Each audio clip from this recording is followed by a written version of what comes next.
नमस्कार दोस्तों, कैसे हैं आप सब लोग। उम्मीद करता हूं आप बहुत अच्छे रहेंगे।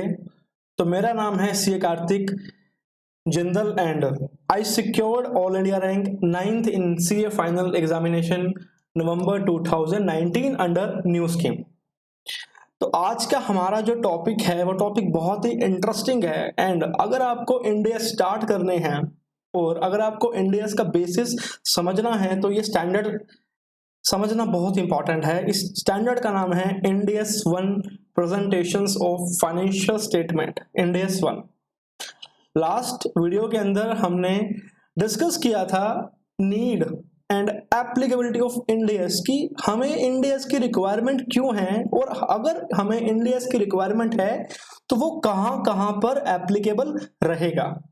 और आज हम इंडियस का सबसे इंपॉर्टेंट इंडियस समझने वाले हैं जो कि इंडियस की इंट्रोडक्शन का स्टैंडर्ड है, जो कि पहला स्टैंडर्ड है Indians 1 presentation of financial statement.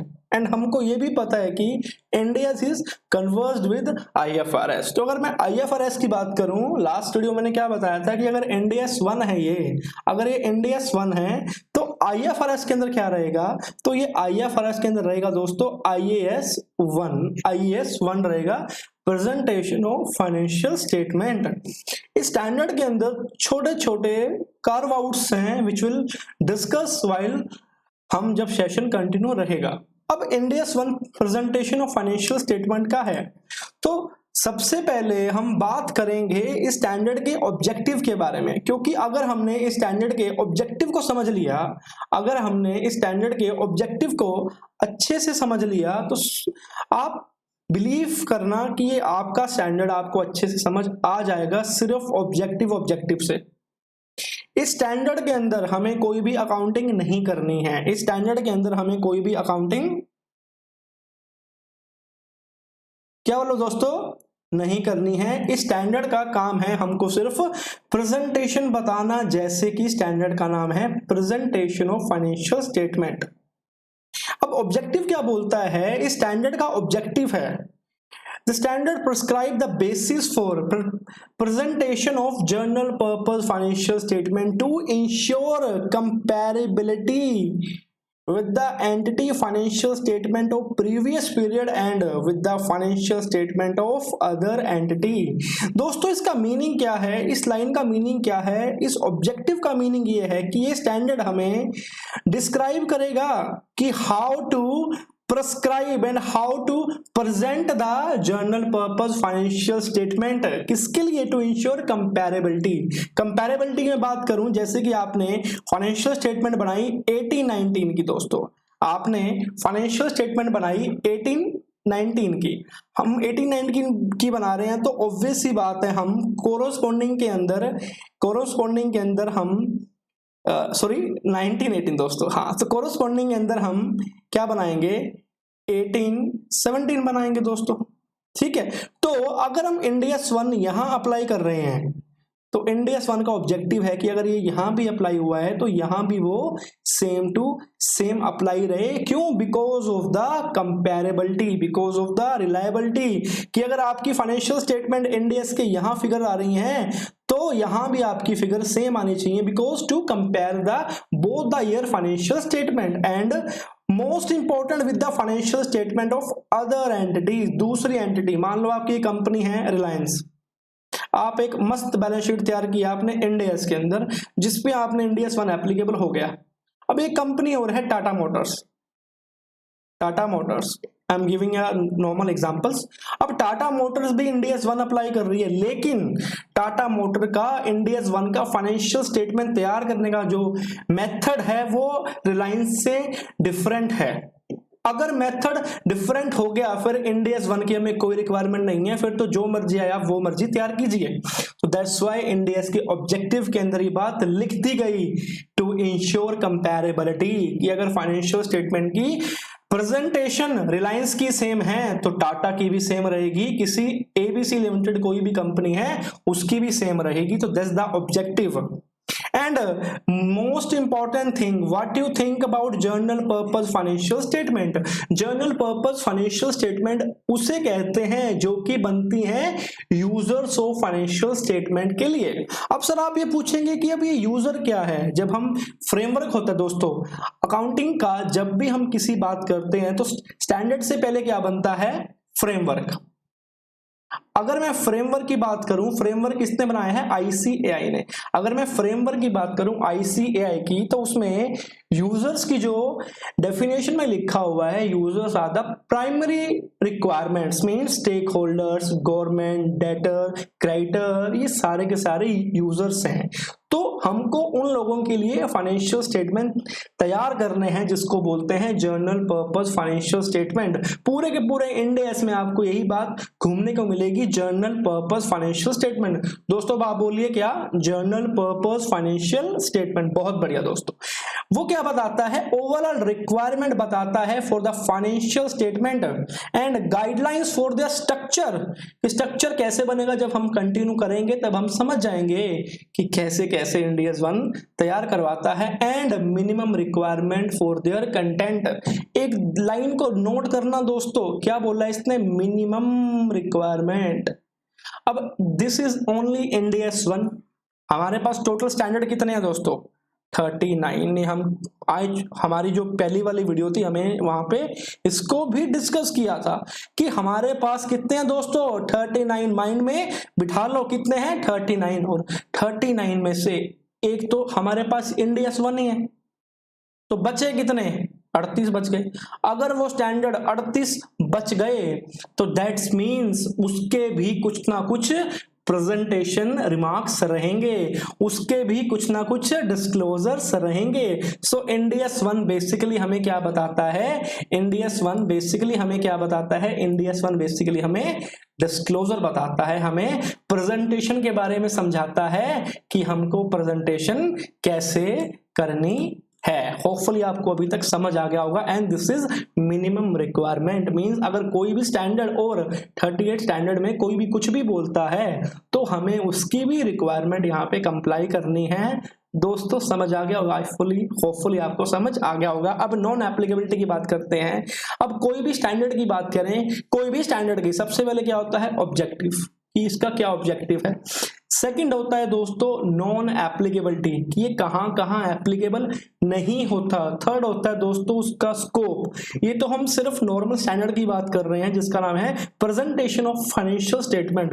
अगर हम कोई भी स्टैंडर्ड की बात करेंगे, suppose Indians 2, Indians 16, Indians 40, Indians 38, तो सबसे पहले क्या आता है, ऑब्जेक्टिव, कि वो कहां से स्टार्ट होता है, उसका ऑब्जेक्टिव क्या है, और उसके अंदर वो डील करता है रिकॉग्निशन के अंदर, रीमेजरमेंट के अंदर, डी रिकॉग्निशन के अंदर, डिस्क्लोजर्स के अंदर। हर स्टैंडर्ड ऐसे डील करता है, लेकिन ये स्टैंडर्ड सिर्फ हमको डिस्क्लोजर समझाता है, हमको प्रेजेंटेशन समझाता है। मैं इसमें टाइम क्यों लगा रहा हूं ज्यादा दोस्तों, क्योंकि ये आपके लिए बहुत इंपॉर्टेंट स्टैंडर्ड है और आपको इसको अच्छे से सुनना है, पूरी क्लास को आपको अच्छे से सुनना है। क्योंकि अगर आपको दोस्तों ये समझ आ गया स्टैंडर्ड, तो आने वाले सारे 38 स्टैंडर्ड इंडियस 1 से इंटरलिंक हैं, तो हमें इसको मिस नहीं करना है दोस्तों। It does not apply to the content and contents of condensed interim financial statement in accordance with India's 34 interim financial reporting।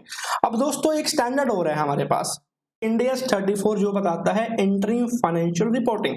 अब ये इंटरिम फाइनेंशियल रिपोर्टिंग क्या है, आपको भी पता होगा कि कंपनी अपने इंटरनल पर्पस के लिए स्टेटमेंट तैयार करती हैं क्वार्टरली बेसिस पे, मंथली बेसिस पे, 6 मंथ बेसिस पे। वो कंपनी की इच्छा है कि वो कैसे करती है तैयार, तो उसके लिए एक स्टैंडर्ड भी इंट्रोड्यूस किया 34। आपको भी ये कंफर्म होगा कि जो कंपनी लिस्टेड है उनको सेबी के अंदर अपने क्वार्टरली रिजल्ट अपलोड करने पड़ते हैं।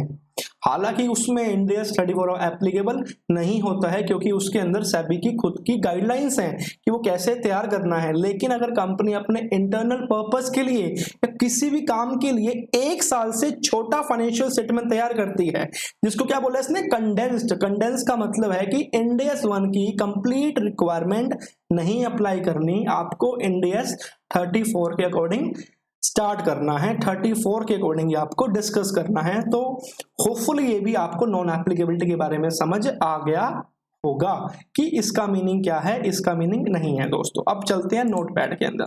यहाँ पे हमको ये समझ आ गया कि इंडेस 34 में क्या है, क्या एप्लीकेबिलिटी है, क्या नॉन एप्लीकेबिलिटी है। अब दोस्तों एक चीज बताओ, how many types of financial statements can company have. एक सिंपल सा सवाल है दोस्तों आपके लिए। हम यहाँ पे कुछ केबीसी नहीं खेल रहे कि मैं 4 ऑप्शन दूंगा आपको भी कौन सा ठीक है और आप जीत गए, ऐसा कुछ नहीं होगा। यहाँ पे एक सिंपल सा सवाल है कि how many types of financial statement can a company have. मैं जनरल पर्पस फाइनेंशियल स्टेटमेंट की बात नहीं कर रहा हूं। तो कितनी फाइनेंशियल स्टेटमेंट हो सकती है दोस्तों? 5 सेकेंड का टाइम दिया, आपकी घड़ी स्टार्ट हो चुकी है अब।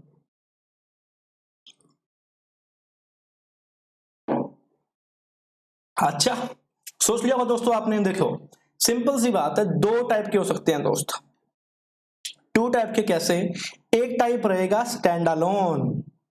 अब स्टैंड अलोन क्या आ गया सर? ये भी सर अभी आपको डिस्कस कराता हूं। सेकंड है कंसोलिडेटेड। स्टैंड लोन का मतलब है सिंगल फाइनेंशियल स्टेटमेंट एक कंपनी की। सपोज एक कंपनी है हमारे पास टाटा स्टील, हमने पहले लिया था टाटा मोटर का, अब टाटा स्टील की भी थोड़ी इज्जत कर देते हैं। टाटा स्टील का मैंने एग्जांपल लिया। अब टाटा स्टील की क्या है दोस्तों, कुछ सब्सिडरी कंपनी भी रहेंगी, कुछ एसोसिएट भी रहेंगी। टाटा का ग्रुप काफी बड़ा है।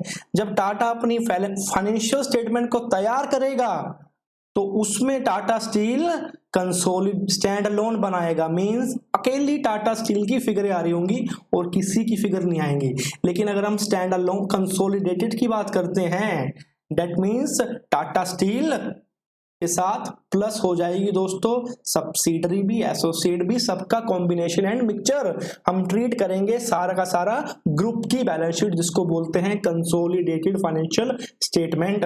अब इंडियस 1 इस पे भी एप्लीकेबल होता है, किस पे? स्टैंड अलोन पे भी एप्लीकेबल होता है एंड कंसोलिडेटेड पे भी एप्लीकेबल होता है। आपकी नॉलेज के लिए आपको एक चीज समझा दूं दोस्तों, आपकी नॉलेज के लिए आपको मैं एक चीज समझा दूं कि एक मिनट यार, क्या हो गया इसके, बढ़ जा, नहीं बढ़ रहा दोस्तों। अब नॉलेज के लिए एक चीज बता दूं आपकी, स्टैंड अलोन फाइनेंशियल स्टेटमेंट की बात करेंगे तो हमारे पास है इंडियस 27 इसके लिए, एंड कंसोलिडेटेड की बात करेंगे तो भारी भरकम इंडियस है, इंडियस 110। ठीक है दोस्तों, तो इंडियस 1 इस पे भी एप्लीकेबल हो जाता है। अब हमने दोस्तों एक चीज पढ़ी, अभी क्या चीज पढ़ी हमने? अभी हमने एक चीज पढ़ी कि इंडियस कि जो इंडियस है 1 वो सिर्फ मिनिमम रिक्वायरमेंट को डिस्क्राइब करता है। क्या इंडियस 1 फाइनेंशियल स्टेटमेंट का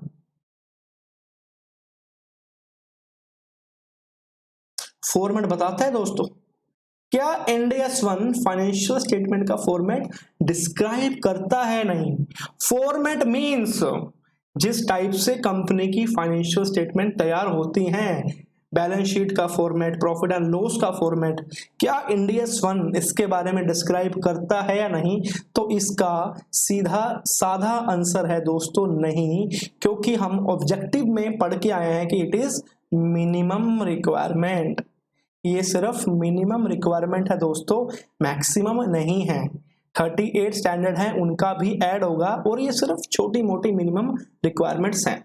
अब आपके मन में एक सवाल होगा कि अगर ये फॉलो नहीं करता तो कौन करता है? अगर ये फॉलो नहीं करता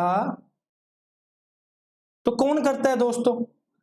तो ये करता है कंपनी एक्ट के अकॉर्डिंग, कंपनीज एक्ट 2013। जब कंपनी एक्ट 2013 आया तो उसके साथ दोस्तों शेड्यूल्स भी आए। शेड्यूल का मतलब है शेड्यूल 3। अब शेड्यूल 3 की बात करता हूं ऑफ कंपनीज एक्ट 2013। अब शेड्यूल 3 के अंदर भी दोस्तों, शेड्यूल 3 के अंदर भी 3 पार्ट किए हैं। फर्स्ट पार्ट किया है डिवीजन 1, सेकेंड पार्ट किया दोस्तों डिवीजन 2, थर्ड पार्ट किया दोस्तों डिवीजन 3। अब ये क्यों अलग अलग किए इंपॉर्टेंट है दोस्तों, क्योंकि हमारे पास आज के डेट में अकाउंटिंग स्टैंडर्ड्स भी हैं, मींस इंडियन गैप भी है, जो कि बहुत सी छोटी छोटी कंपनी पे एप्लीकेबल होता है, एंड हमारे पास इंड एस भी है, जो हम कल ही पढ़ के आए हैं एप्लीकेबिलिटी के बारे में। अब इंड एस आपको पता है, इंड एस आपको पता है कि कंपनी पे भी अप्लाई होते हैं एंड एनबीएफसी पे भी अप्लाई होते हैं, एंड कंपनी के जो फाइनेंशियल स्टेटमेंट का मेथड है वो अलग होता है, एंड एनबीएफसी के फाइनेंशियल स्टेटमेंट का मेथड है वो अलग होता है। दैट्स व्हाई इनको 3 डिवीजन में डिवाइड करना पड़ा। शेड्यूल तो सेम है दोस्तों। तो डिवीजन 1 के अंदर फॉर्मेट किसका प्रेस्क्राइब है, वो है इंडियन गैप का, कि जो भी इंडियन गैप की फाइनेंशियल स्टेटमेंट प्रिपेयर होगा वो आपको division 1 of schedule 3 of companies act 2013 के अकॉर्डिंग आपको प्रिपेयर करना पड़ेगा। क्या सर ये मैंडेटरी है? हाँ मैंडेटरी है। क्या सर इसमें ज्यादा कॉम्प्लिकेशन नहीं है? हाँ कॉम्प्लिकेशन है। तो क्या करें, लो है दोस्तों, कुछ नहीं कर सकते, but it is very interesting, ठीक है ना। ये मैंडेटरी है कंपनी एक्ट का। अब डिवीजन 2 में क्या है दोस्तों, हमारे लिए सबसे इंपॉर्टेंट है डिवीजन 2, हमारे लिए सबसे इंपॉर्टेंट डिवीजन 2। डिवीजन 2 के अंदर आता है हमारा end S, Indian accounting standard. किसका? कंपनीज का। कि अगर कंपनीज जो इंड एस अप्लाई कर रही हैं, चाहे तो फेज 1 के अंदर हो या फेज 2 के अंदर हो, ओनली कंपनीज नॉट एनबीएफसी, वो division 2 of schedule 3 of companies act 2013 apply करेंगी while preparing the financial statement of company. Division 3 किसके लिए क्या है दोस्तों? डिवीजन 3 भी एनडीएस का ही डिवीजन है, लेकिन ये स्पेसिफिकली एनबीएफसी के लिए लेके आया है, क्योंकि ये फोकस करता है लिक्विडिटी बेसिस फाइनेंशियल स्टेटमेंट। अभी आपको ये समझ नहीं आएगा, लेकिन आपकी नॉलेज के लिए मैं आपको समझा रहा हूं कि डिवीजन 3 के अंदर जो फॉर्मेट बनता है ना दोस्तों, असेट एंड कोई भी जो बनती है असेट लायबिलिटी, वो लिक्विडिटी बेसिस पे बनती हैं। बस आपकी एक्स्ट्रा आपकी नॉलेज हो जाएगी, तब मैंने समझा दिया कि लिक्विडिटी बेसिस पे बनती हैं। तो आपको समझ आ गया कि हमारा काम किसका है, डिवीजन 2 का, ठीक है ना, पूरे इंडिया के अंदर। चलिए अभी यहां पे चलते हैं दोबारा हमारे टॉपिक के ऊपर, इंडियस 1 के ऊपर। होपफुली आपको समझ आ चुका होगा। इंपॉर्टेंट डेफिनेशन मैंने आपको जनरल पर्पस फाइनेंशियल स्टेटमेंट की पहले ही समझा दी है। और दोस्तों एक बहुत इंपॉर्टेंट बात, अगर हम कोई भी स्टैंडर्ड की बात करेंगे, इन टोटल इंडियस के अंदर ये 3 बातों की बात करता है। पहली बात, financial position, financial performance and cash flow. Sorry दोस्तों यहां लिख रहा हूं, कोई बात नहीं। पूरे स्टैंडर्ड के अंदर, होल इंडियस के अंदर ये 3 बातों की बात करता है। और इवन फ्रेमवर्क के अंदर भी एक चीज लिखी गई है, एक नहीं 3 चीज लिखी गई है। आपको financial position, financial performance and cash flow के ऊपर एम्फोसिस करना है। आपको उसको ट्रू एंड फेयर व्यू में लेके आना है। कोई भी चीज आती है दोस्तों, कोई ट्रांजैक्शन, कोई इवेंट, कोई भी condition, you have to be prepare and disclose a true and fair view regarding the financial position, financial performance and cash flow to maintain the reliability and the readability of the financial statement। क्योंकि हर user, कोई भी investor है, आपको पैसा लगाना है तो सबसे पहले इंपॉर्टेंट क्या है, कंपनी की फाइनेंशियल पोजीशन कैसी है, हम सबसे पहले ये देखते हैं। देन फाइनेंशियल परफॉर्मेंस कैसी है एंड कैश फ्लो कैसे है। ये 3 पार्ट पे आपको फोकस करना है। ये मैं नहीं बोल रहा, ये इंडियस बोल रहा है दोस्तों, ठीक है ना। जनरल पर्पस फाइनेंशियल स्टेटमेंट बता दिया, जो किसके लिए है, यूजर्स के लिए। अब ये यूजर कहां डिफाइन है दोस्तों, फ्रेमवर्क के अंदर। बहुत अच्छे दोस्तों। इन प्रैक्टिकल क्या है, अभी इम्प्रैक्टिकल मैं समझाऊंगा, लेकिन कुछ टाइम के बाद, ठीक है ना। इंडिया समझाया था कि 133 के अंदर एप्लीकेबल है। अब एक बहुत इंपॉर्टेंट डेफिनेशन आपको समझानी है। ये क्या लिखा हुआ है फॉर नवंबर 2020 एग्जामिनेशन। देखिए सबसे पहले मैं नॉर्मल बात करता हूं मटेरियल की। मटेरियल आपको ही पता है, हम ऑडिट से आ रहे हैं पढ़ते हुए, जब हम इंटरमीडिएट थे, जब हम कुछ भी कर रहे थे तो हमको पता है कि मटेरियलिटी क्या होती है, कि material omission of misstatement, they are material if they could individually और collectively influence the economic decision of the users while preparing the financial statement. सबको पता है कि मेटेरियलिटी क्या है, कि कुछ कुछ क्या होता है, कंपनी कुछ कुछ ट्रांजैक्शन को छोड़ देती है, कुछ कुछ ट्रांजैक्शन को एक साइड में दिखा देती है, कुछ कुछ ट्रांजैक्शन का वो ट्रीटमेंट अलग अलग कर देती है, जिसकी वजह से कुछ ओमिशंस निकलते हैं, कुछ मिसस्टेटमेंट निकलते हैं।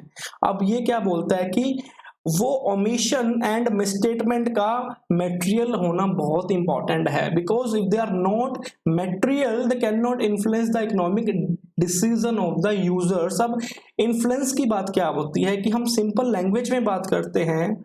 आप एक इन्वेस्टर हो, आप किसी कंपनी में पैसा लगाने गए और आपको ये पैसा लगाने से पहले आप कंपनी की फाइनेंशियल स्टेटमेंट को रीड करते हो, कंपनी का बहुत बड़ा नुकसान हो चुका है जो कंपनी ने हाइड कर दिया है। आपके लिए ये बात मटेरियल है, कंपनी ने उसको ऐसे हाइड किया कि नहीं पता चला, लॉस तो आ रहा है लेकिन आप उसको नहीं देख पा रहे। तो डेट मीन्स क्या, कि अगर वो लॉस उसमें शो होता, दिखता, तो it will definitely influence your economic decision and आप सोचते कि मैं इस कंपनी में इन्वेस्ट करूं या नहीं करूं। And materiality also depend on the size and nature of the omission. ये हमारा स्टैंडर्ड ऑन ऑडिटिंग भी ये बात बोलता है। For Why I written for November 2020 examination, क्योंकि 24 जुलाई 2020, हाँ जी दोस्तों 24 जुलाई 2020 को the Ministry of Corporate Affairs in consultation with the National Financial Reporting NFRA authority के साथ इंडियस अमेंडमेंट रूल्स 2020 निकाल दिए। कोविड के टाइम ये रूल्स निकाल दिए, कुछ छोटे मोटे चेंजेस किए थे इंडियस 103 के अंदर, इंडियस 1 के अंदर, इंडियस 8 के अंदर, इंडियस 109 के अंदर, इंडियस 37 के अंदर, इंडियस 10 के अंदर, ऐसे ऐसे चेंजेस आए थे दोस्तों। तो उसमें एक चेंज आया, वो है मटेरियल का। इन्होंने मटेरियल की डेफिनेशन और अच्छे से डिस्क्राइब कर दी। कहता है information is material if omitting, misstating or obscuring it could reasonably to influence the economic decision। बात सेम है, इन्फ्लुएंस ऊपर भी हो रहा था, इन्फ्लुएंस नीचे भी हो रहा है, लेकिन ऊपर उसने क्या वर्ड यूज किया, मटेरियल ओमिशन और मिसस्टेटमेंट। उसने क्या वर्ड यूज किया, मटेरियल ओमिशन और मिसस्टेटमेंट। नीचे वर्ड क्या यूज किया, ओमिटिंग तो सेम है, मिसस्टेटमेंट भी सेम है, लेकिन ऑब्सक्यूरिंग भी डाल दिया। ऑब्सक्यूरिंग भी डाल दिया। ऑब्सक्यूरिंग का मतलब क्या होता है दोस्तों, ऑब्सक्यूरिंग का मतलब क्या होता है कि अब ये एक अच्छी बात है। नॉर्मली हम क्या देखते हैं, जब भी कोई एमसीए कोई भी इंडियस का इशू निकालती है तो उसके अंदर वो एग्जाम्पल देना भूल जाती है, लेकिन बहुत अच्छा हुआ कि इसके एमसीए ने एग्जाम्पल दे दिए। क्या बोलता है, the following are the example of the circumstances that may result in material information being obscured। बहुत अच्छा वर्ड है दोस्तों, नया वर्ड है, काफी अच्छा लगता है सुनने में। क्या बोलता है कि information regarding a material item, transaction और other event is disclosed in the financial statement but the language is used is unclear। वही बताया कि कुछ मटेरियल आइटम था, कुछ लॉस हो गया, कोई भी ऐसी बात हो गई, लेकिन उसकी लैंग्वेज है वो अनक्लियर है। क्यों, क्योंकि आपकी इंटेंशन है कि आप उसको नहीं दिखाएंगे, बिकॉज उससे यूजर्स का इकोनॉमिक इन्फ्लुएंस हो सकता है। अगर यूजर का इकोनॉमिक इन्फ्लुएंस नहीं होता है then it is not called material. Information regarding a material item, transaction और other event is scattered throughout the financial statement. दिखाया ही नहीं गया दोस्तों, दिखाया ही नहीं गया, कहीं नहीं दिखाया, छुपा दिया गया। कुछ भी आइटम है, ये ऐसे ऐसे 5 एग्जामिनेशन हैं, एग्जांपल्स हैं जो कि मई 21 एग्जामिनेशन एंड ऑनवर्ड से एप्लीकेबल हो जाएंगे। ज्यादा चेंज नहीं है, लेकिन आपको यही चीज पढ़नी है, तो इसलिए मेरे लिए इंपॉर्टेंट था कि मैं इसको डिस्क्लोज करूं, आपको समझाऊं होपफुली। चलिए अब आता है इसके अंदर complete set of financial statement. Set कौन बताता है, ये बताता है। फॉर्मेट कौन बताता है, शेड्यूल 3 बताता है। लेकिन शेड्यूल 3 कौन सा, फर्स्ट डिवीजन भी है, सेकंड भी है, थर्ड भी है। सेकंड बताता है दोस्तों डिवीजन 2, क्योंकि डिवीजन 1 ऑफ शेड्यूल 3 किसके लिए है, इंडियन अकाउंटिंग स्टैंडर्ड्स के लिए नहीं है दोस्तों। This is for Indian gap means accounting standard. Schedule 3 division 2 किसके लिए है? Indian accounting standard for companies. NBFC के लिए कौन सा है दोस्तों? शेड्यूल 3 ऑफ डिवीजन 3, ठीक है ना। आपका जो डिवीजन 3 है ऑफ शेड्यूल 3 वो एनबीएफसी के लिए है, जो इंडियस में एप्लीकेबिलिटी हो रही है। अब complete set of financial statement की बात चल रही है दोस्तों। यहाँ पे भी कंप्लीट सेट क्या है फाइनेंशियल स्टेटमेंट का, हम सभी को पता है दोस्तों। अब इंडियस पढ़ रहे हैं आप, तो एएस में जो पढ़ के आए हैं इसमें कुछ चेंजेस हैं दोस्तों। एक balance sheet at the end of the period, बिल्कुल ठीक बात है। Statement of profit and loss for the period, बहुत अच्छी बात है। Statement of changes in equity for the period, अरे सर ये क्या आ गया, दिस इज न्यू, ये क्या आ गया sir? Statement of cash flow for the period, ठीक है। Notes compromising significant accounting policy and other explanatory information and comparative information in respect of preceding period. And एक और बैलेंस शीट है जो कि ठीक है, जो आपको ये मैं तब समझाऊंगा जब इंडियस 8 आएगा दोस्तों, ठीक है दोस्तों। तो इसलिए अभी आप इसको इग्नोर करके चलिए, इसको आप छोड़ दीजिए एक बार, आप यहां तक फोकस कीजिए। Complete set of financial statement क्या बोलता है? Balance sheet, statement of profit and loss for the period, statement of changes in equity for the period, statement of cash flow, notes compromise statement of significant accounting policy and other explanation information. दोस्तों एक काम करें, practical भी check कर ही लेते हैं कि यार ये लिख दिया, ये अप्लाई हो भी रहा है कंपनीज पे क्या नहीं हो रहा, क्या हम वैसे इसको रीड कर रहे हैं। जब तक दोस्तों आपको इसकी प्रैक्टिकली एप्लीकेबिलिटी समझ नहीं आती तब तक कुछ नहीं हो सकता दोस्तों। तो हम इसका प्रैक्टिकल भी चेक करेंगे कि कैसी चलती है कैसी नहीं चलती। अब हम सीधा आते हैं डिवीजन 2 ऑफ शेड्यूल 3 पे दोस्तों। अब हम सीधा आते हैं डिवीजन 2 ऑफ शेड्यूल 3 पे। अभी तक हमने ऐसा कुछ खास सच नहीं पढ़ा, लेकिन जो पढ़ा बहुत ही इंपॉर्टेंट पढ़ा। अब मैं आपको सीधा लेके चलता हूं डिवीजन 2 ऑफ शेड्यूल 3 पे दोस्तों, डिवीजन 2 ऑफ शेड्यूल 3 पे, ठीक है। ये इंस्टीट्यूट की है बुक दोस्तों, इंस्टीट्यूट से मैंने डाउनलोड की है। सो ये आ चुकी है हमारी बैलेंस शीट, ये हमारी बैलेंस शीट रुपीज इन जो भी है। अब आप देखिएगा कि बैलेंस शीट का जो फॉर्मेट है, बैलेंस शीट का जो फॉर्मेट है वो अकाउंटिंग स्टैंडर्ड से काफी डिफरेंट है। अकाउंटिंग स्टैंडर्ड के अंदर यहाँ पे क्या आती थी दोस्तों? अकाउंटिंग स्टैंडर्ड के अंदर दोस्तों यहाँ पे क्या आती थी? लाइबिलिटी आती थी दोस्तों। यहाँ पे क्या आती थी? लाइबिलिटी आती थी दोस्तों यहाँ पे। लेकिन इंडियस के अंदर ये क्या लेके आया? नॉन करंट असेट लेके आया, प्रॉपर्टी प्लांट एंड इक्विपमेंट लेके आया। This is a change format. ये ओनर वाइज लेके आया कि जो आपकी सबसे स्ट्रॉन्ग है वो ऊपर आएगी असेट के अंदर। First heading the non current asset के अंदर property plant and equipment, capital work in progress, investment property, goodwill. अभी आपके लिए रेलिवेंस नहीं है, लेकिन आपको पता होना चाहिए फॉर्मेट ऑफ फाइनेंशियल स्टेटमेंट। कोई भी हमसे पूछ सकता है, हम ऑडिट पे जाते हैं, हमारे इंटरव्यू होते हैं, और main about the thing is our knowledge, our concept की इज वेरी इंपॉर्टेंट। अगर हमको बैलेंस शीट का फॉर्मेट ही नहीं पता दोस्त, so how can we expect कि we wanted to do FR. तो ये हमारा बैलेंस शीट का फॉर्मेट है, ठीक है ना। Property, investment, other goodwill, other intangible item, ये ऐसे ऐसे हमारे फॉर्मेट रहेंगे दोस्तों, ठीक है ना। करंट असेट, इन्वेंट्री, जैसे जैसे इंडियस मैं आपको समझाता जाऊंगा, ये फॉर्मेट मैं आपके साथ लिंक करके चलूंगा।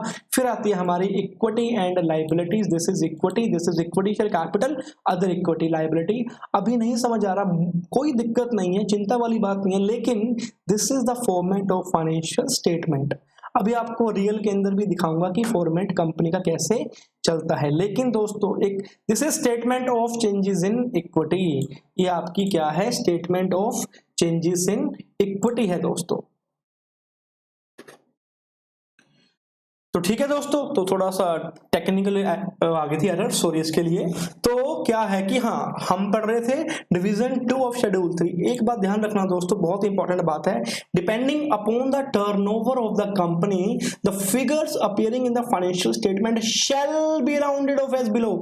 शैल मींस मैंडेटरी,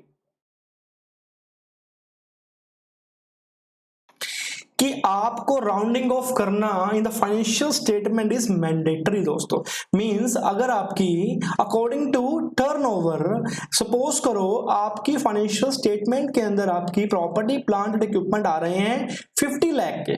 50 लाख के मींस 50, 1 2 3 4 5, कितने हो गए 50 लाख, 50 लाख, 50 आ रहे हैं तो आप इसको एक्चुअल 50 लाख का फाइनेंशियल स्टेटमेंट में नहीं शो कर सकते दोस्तों, आपको इसको राउंडिंग ऑफ करना पड़ेगा नियरेस्ट हंड्रेड्स पे, थाउजेंड्स पे, लैक्स पे या मिलियंस पे या करोड्स पे according to the turnover of the company.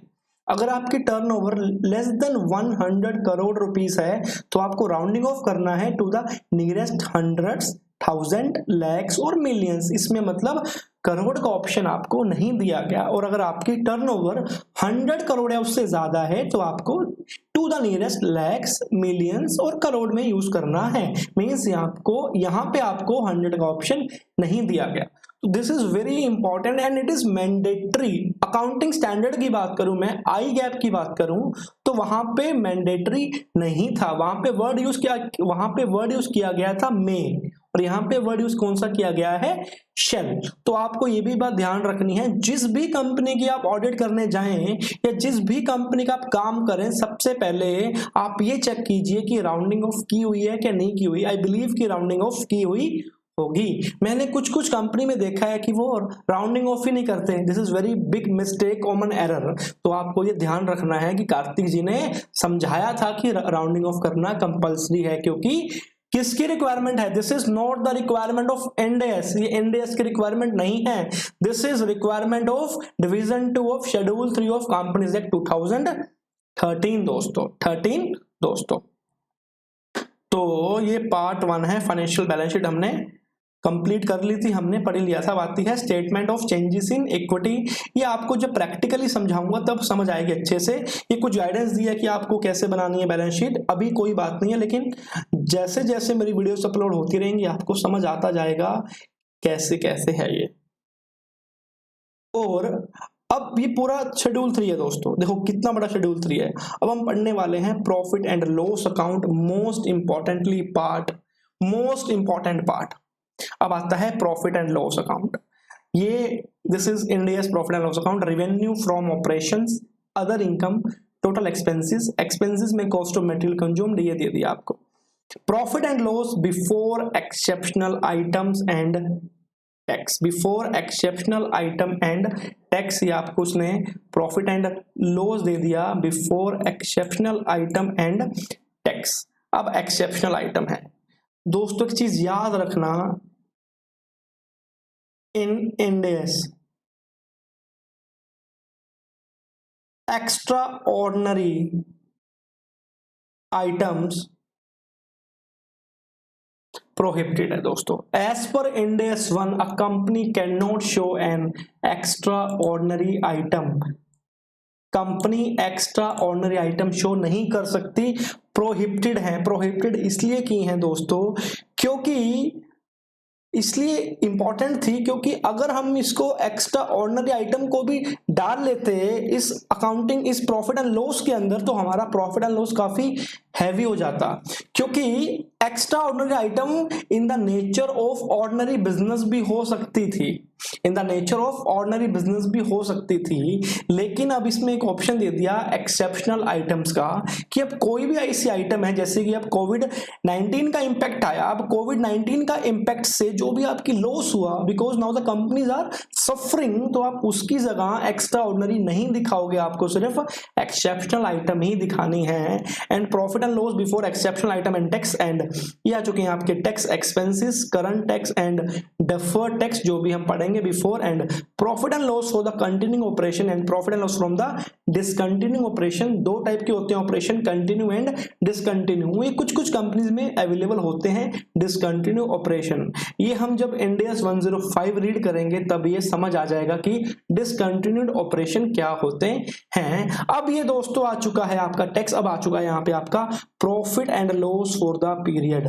दोस्तों ये मैं लाइन खींच दी, means this is profit and loss. अगर कोई भी आपसे पूछे कि इंडियस के अंदर प्रॉफिट एंड लॉस क्या है, तो आपको यहीं तक रुक जाना है दोस्तों, आपको इससे आगे नहीं बढ़ना, क्योंकि इसकी बहुत रेलिवेंस है कि जब आपसे पूछ लिया प्रॉफिट एंड लॉस, तो profit and loss simply means income minus expenses minus tax on जो भी आपका इनमें से बचा प्रॉफिट, देन आपका निकल गया प्रॉफिट सिर्फ। अब इंडियस के अंदर दोस्तों एक नई चीज निकाली है इन्होंने, एक नया इंस्ट्रूमेंट निकाला है, कुछ भी कह सकते हैं, जिसका नाम है अदर कॉम्प्रिहेंसिव इनकम, जिसको हम प्यार से ओसीआई बुलाते हैं दोस्तों, जिसको हम प्यार से ओसीआई बुलाते हैं। अब दोस्त कंफ्यूज हैं कि ये ओसीआई क्या है, ये क्या डाल दिया इंस्टीट्यूट ने, ये क्या डाल दिया एमसीए ने। दोस्तों ओसीआई कुछ भी नहीं है, OCI is an extended version of profit and loss account.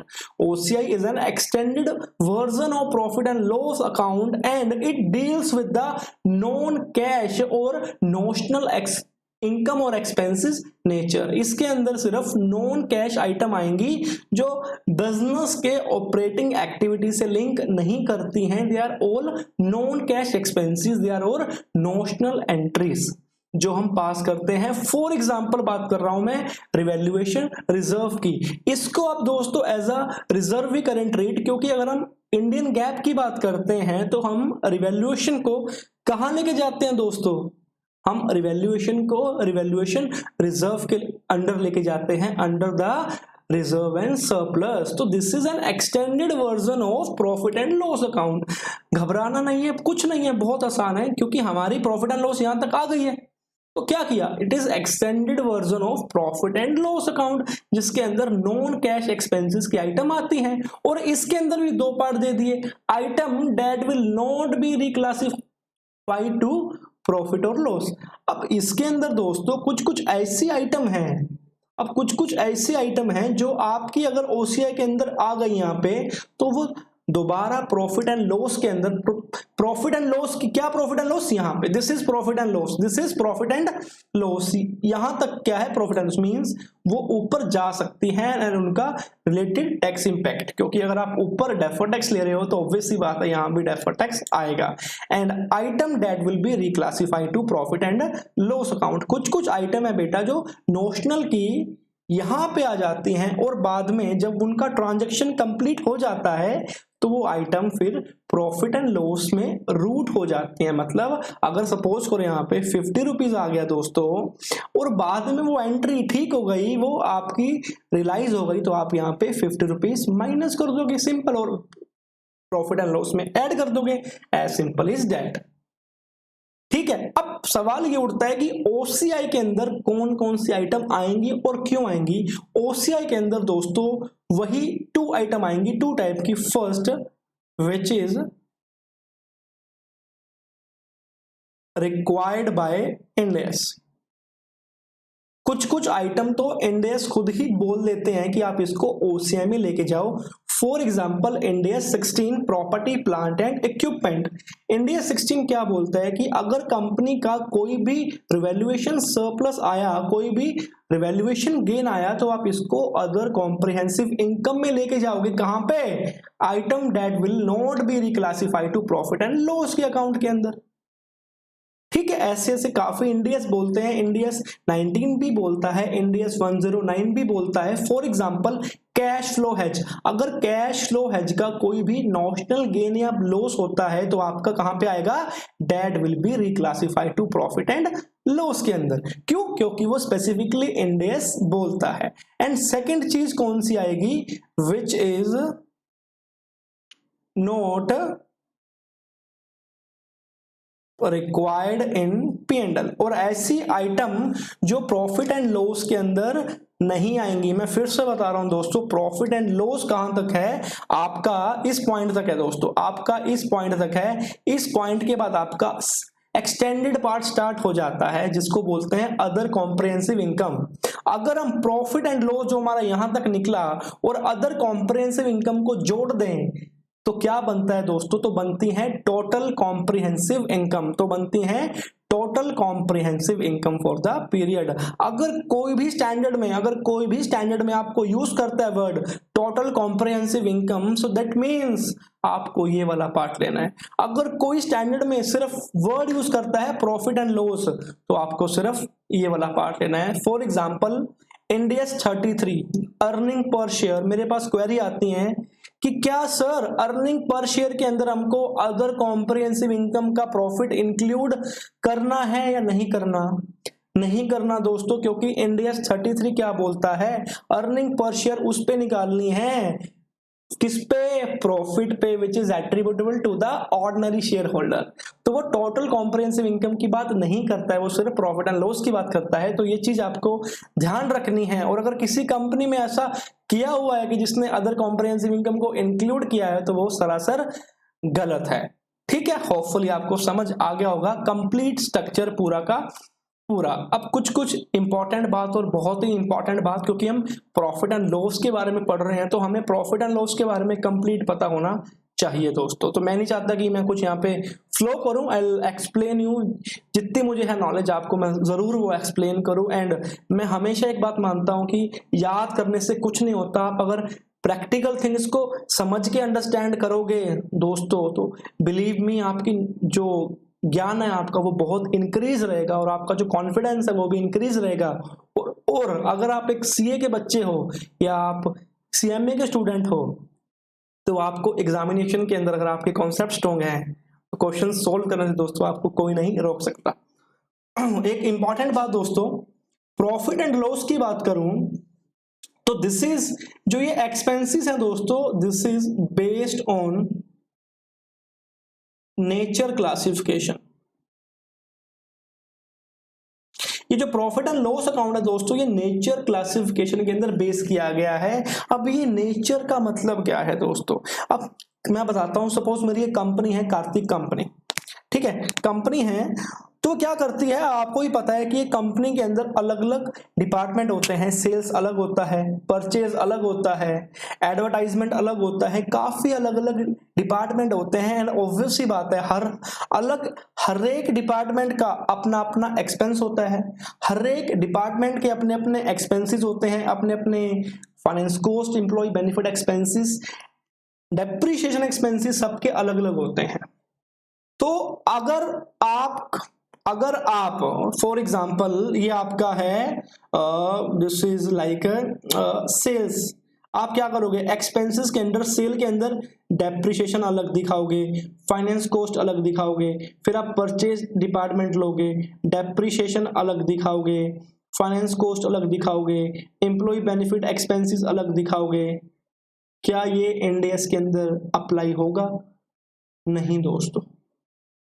This is function nature, this is function nature, इसको बोलते हैं फंक्शनल नेचर, कि आपको डिपार्टमेंट वाइज, आपको फंक्शन वाइज एक्सपेंसेस एलोकेट करने हैं। लेकिन Ind AS one based on nature classification. Nature का मतलब क्या है कि अगर आपकी फाइनेंस कॉस्ट है दोस्तों, अगर आपकी फाइनेंस कॉस्ट है, तो जितने भी फाइनेंस कॉस्ट है, जो भी आपके फंक्शन है, सेल का, परचेज का, एडवर्टाइजमेंट का, ह्यूमन रिसोर्स का सारा आप एक ही हेड में वो इंक्लूड हो जाएगा, जिसका नाम है फाइनेंस कॉस्ट। इसको बोलते हैं बेस्ड ऑन नेचर क्लासिफिकेशन। अब ये मैंने फंक्शन क्यों समझाया, क्योंकि आईएफआरएस के अंदर मींस आईएएस 1 के अंदर ऑप्शन दिया गया है कि या तो आप नेचर यूज कर सकते हैं या तो आप फंक्शनल यूज कर सकते हैं। तो ये था हमारा आज का पहला कार्व आउट। ये क्या था आज का पहला कार्व आउट, ठीक है। इंडियस के अंदर आपको नेचर यूज करना है। ये कैसे पता लगा दोस्तों?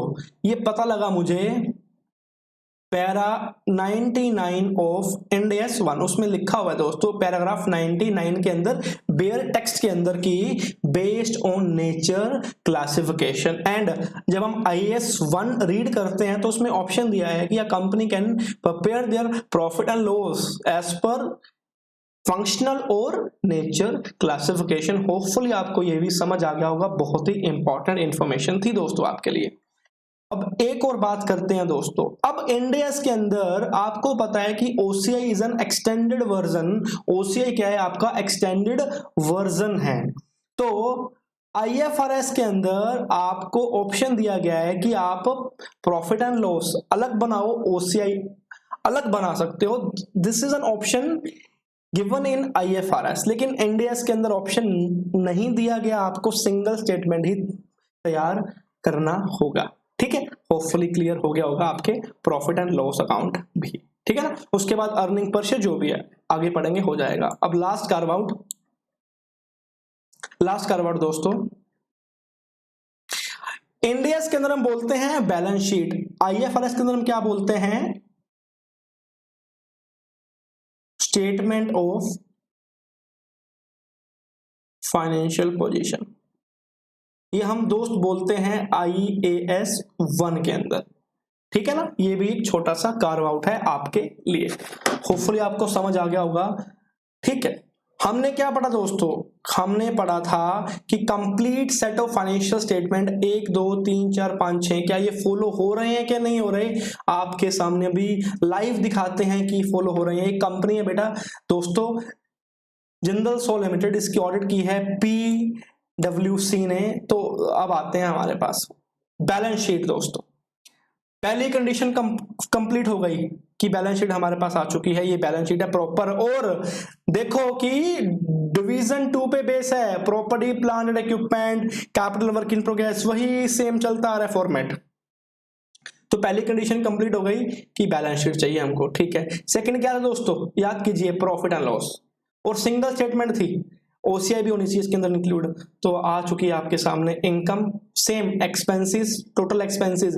मैंने कहा था कि डिसकंटिन्यू ऑपरेशन कुछ कुछ कंपनी में होता है, लेकिन यहाँ पे डिसकंटिन्यू ऑपरेशन भी है। देखिए उसमें लिखा था कि profit and loss for the continuing operation, ठीक, discontinue operation, tax expensive discontinue operation, profit and loss for discontinue operation, और ये प्रॉफिट हमारा यहां तक आ चुका है, ठीक है ना। अब ये एक्सटेंडेड पार्ट स्टार्ट हो गया इसका OCI का, item that will B not be reclassified, मतलब इसके अंदर जो प्रॉफिट एंड लॉस के अंदर रिक्लासिफाई होगी वो आइटम इसके अंदर पूरी बैलेंस शीट में नहीं दी गई है, ठीक है। टोटल कॉम्प्रिहेंसिव इनकम अभी आ चुकी है, टोटल कॉम्प्रिहेंसिव इनकम, अब ये EPS जो हम ऊपर पढ़ के आए हैं, फ्रॉम कंटिन्यू फ्रॉम डिसकंटिन्यू है, दोनों की कंबाइन दोस्तों, बेसिक एंड डाइल्यूटेड। ही सेकंड भी कंप्लीट हो गई।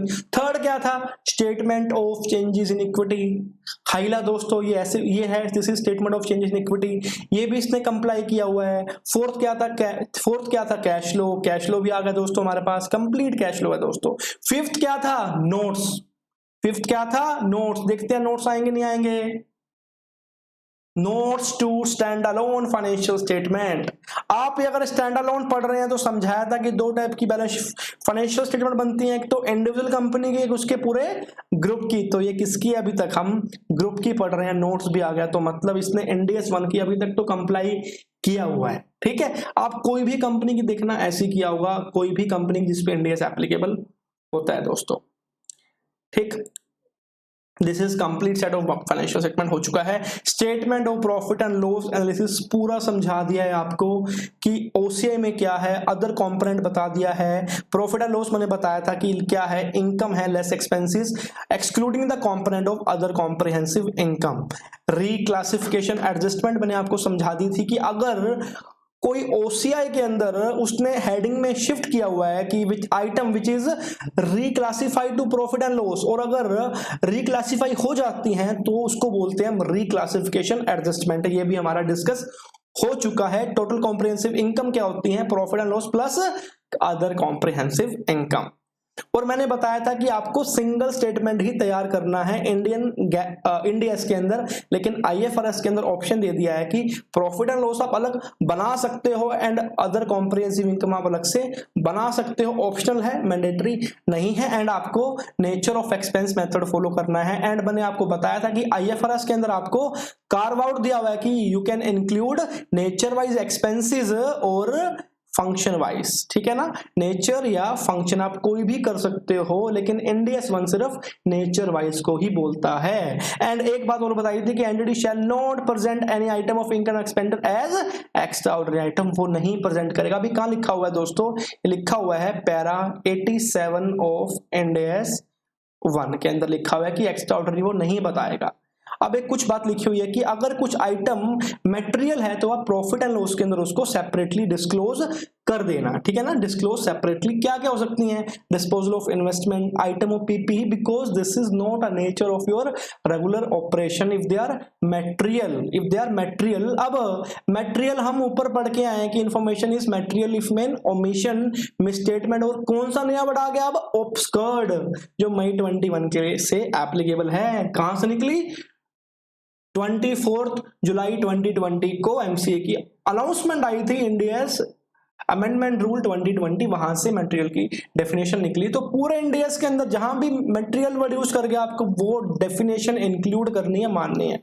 अब फीचर्स की बात करते हैं दोस्तों फाइनेंशियल स्टेटमेंट की, कि फाइनेंशियल स्टेटमेंट के फीचर क्या हैं दोस्तों। 7 से 8 फीचर हैं टोटल। कितने? 7 से 8। पहला तो हमको पता ही है कि presentation of true and fair view compliance with end S, की कोई भी फाइनेंशियल स्टेटमेंट है उसको करना पड़ेगा। हमने स्टार्टिंग में क्या डिस्कस किया था?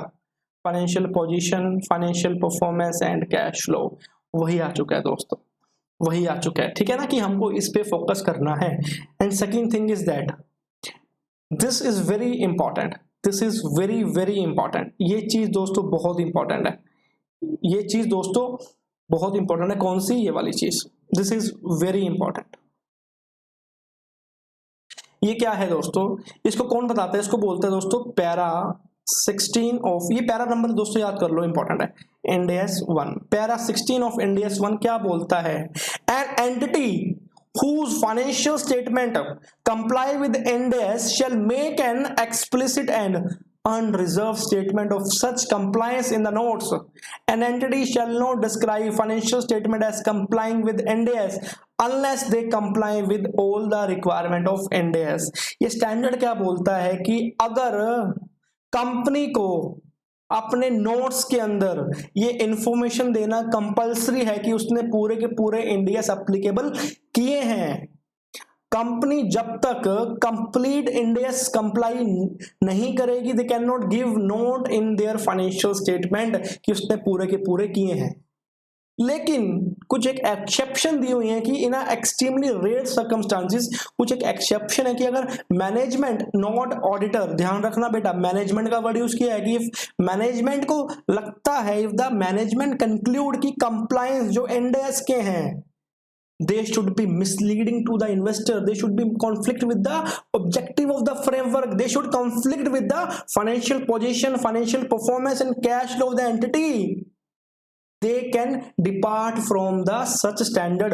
सभी से डिपार्ट नहीं करना, जो भी स्टैंडर्ड कंप्लाई नहीं करता आप उससे डिपार्ट कर सकते हो, आप उससे छूट सकते हो कि हम इसको नहीं अप्लाई कर रहे, और आपको ये चीज देना फाइनेंशियल स्टेटमेंट के नोट्स के अंदर बहुत ही इंपॉर्टेंट है, आपको देना होगा कि हम क्यों नहीं कर रहे कंप्लाई, कारण क्या है, उसका इफेक्ट क्या हो सकता है, आपको सब कुछ देना होगा, ठीक है। एंड मोस्ट इंपॉर्टेंट थिंग, अगर किसी एंटिटी ने अपनी अकाउंटिंग पॉलिसी इन एप्रोप्रिएट लगा ली जो कि सही नहीं है, they can not treat accounting policy as true by the used और नोट ऑन एक्सप्लेनरी मटेरियल। की ये नहीं हुआ कि आपको नोट्स के अंदर आपने वो चीज एक्सप्लेन कर दी, भैया हमसे अकाउंटिंग पॉलिसी थी, गलती से मिस्टेक हो गई, जैसे बावरी बोलती है दोस्तों तारक मेहता उल्टा चश्मा के अंदर की गलती से मिस्टेक हो गई, माफ कर दो, और जो जेठालाल है उसको माफ कर देता है, कोई बात नहीं, लेकिन आपको ऐसा नहीं करना दोस्तों।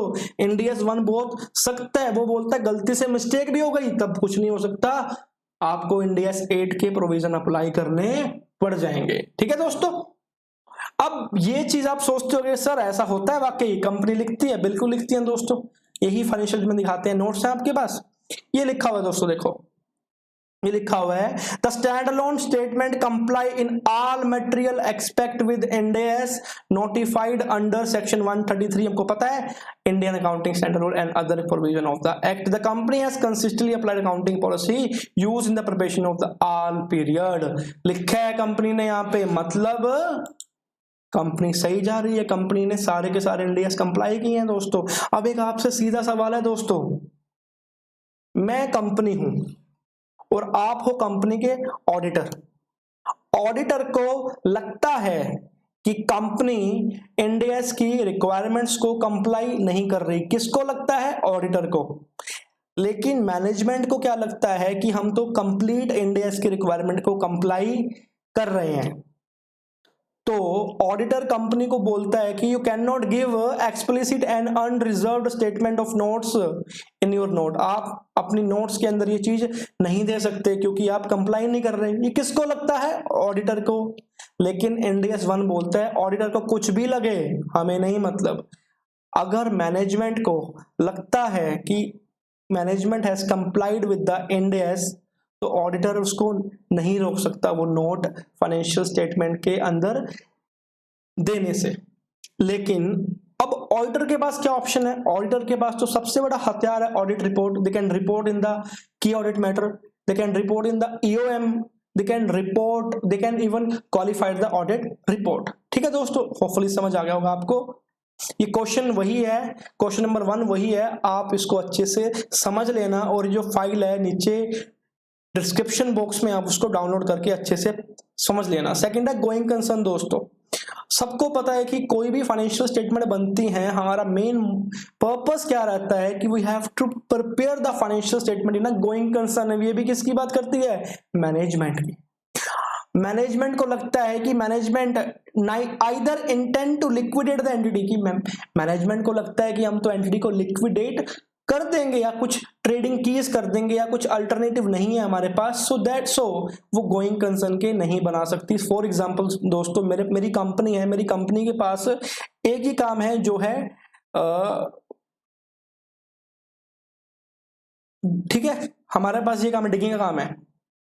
अब हुआ क्या कि 30 मार्च को मेरे पास एक कंपनी से फोन आता है कि सर आपके पूरे कॉन्ट्रैक्ट कैंसिल हो चुके हैं और अभी आपको कोई कॉन्ट्रैक्ट नहीं मिलेगा, तो आपको 6 to 7 मंथ के अंदर अपने ऑपरेशन कंप्लीट करने होंगे।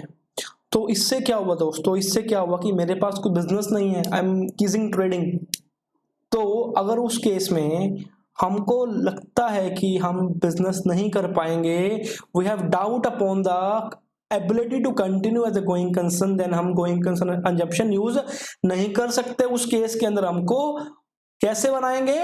फेयर वैल्यू बेसिस पे, लिक्विडेट बेसिस पे हम इसको तैयार करेंगे। और टाइम कितना देखना है? 12 मंथ। अगर फाइनेंशियल रिपोर्टिंग डेट के 12 मंथ के आफ्टर कुछ लगता है तो उसको नहीं देखना, सिर्फ 12 मंथ तक आपको देखना है। थर्ड है एक्रूल बेसिस की, पता ही है एक्रूल बेस ही बनाएंगे, लेकिन cash flow statement accrual base पे नहीं बनता, वो इंडिया 7 के अकॉर्डिंग बनता है, कैश फ्लो के अकॉर्डिंग। फोर्थ है मटेरियलिटी। देखो दोस्तों साफ सी बात है कि अगर कोई भी मटेरियल आइटम है तो आप इसको सेपरेटली शो कर जाओगे, और आपको लगता है कि कोई आइटम है जो कि सिमिलर नेचर की है तो आप उसको एक साथ शो करके दिखाओगे। For example spare part, tools होते हैं हमारे छोटे मोटे इन्वेंट्री के, तो उसको आप इंडिया स्टॉक के अकॉर्डिंग एक छोटे मोटे इन्वेंट्री को टोटल करके दिखा सकते हो कि दिस इज टूल्स। ठीक है, ऑफसेटिंग बहुत इंपॉर्टेंट दोस्तों। एंटिटी कभी भी अपने asset, liability, income and expenditure they cannot offset unless it is required by NDS, unless it is required or permitted by NDS। सिर्फ NDS की बात करता है। अगर कोई और लो बोल देगा, कल को कोई और नया लो आ जाएगा, वो बोलता है कि कर सकते हो लेकिन नहीं कर सकते, क्योंकि सिर्फ NDS अगर बोल सकता है तभी कर सकते हो दोस्तों। फॉर एग्जाम्पल, ठीक है, ऐसे ऐसी बात होती है। फॉर एग्जाम्पल आप कोई कमीशन वाले हो और आपको उससे कुछ कमीशन इनकम हुआ और आपके कुछ एक्सपेंसेस हो गए, क्या आप उसको नेट ऑफ करके दिखा सकते हो? नहीं दिखा सकते, क्योंकि this is not true, this is not required to be and by NDS। आपको ऐसा नहीं करना, ऑफसेटिंग है ये कंप्लीट, आपको नहीं करना। लेकिन अगर सब्सटेंस लगता है, अगर आपको रीजनेबल लगता है एज अकॉर्डिंग टू NDS 1 की हो सकता है, then you can do that.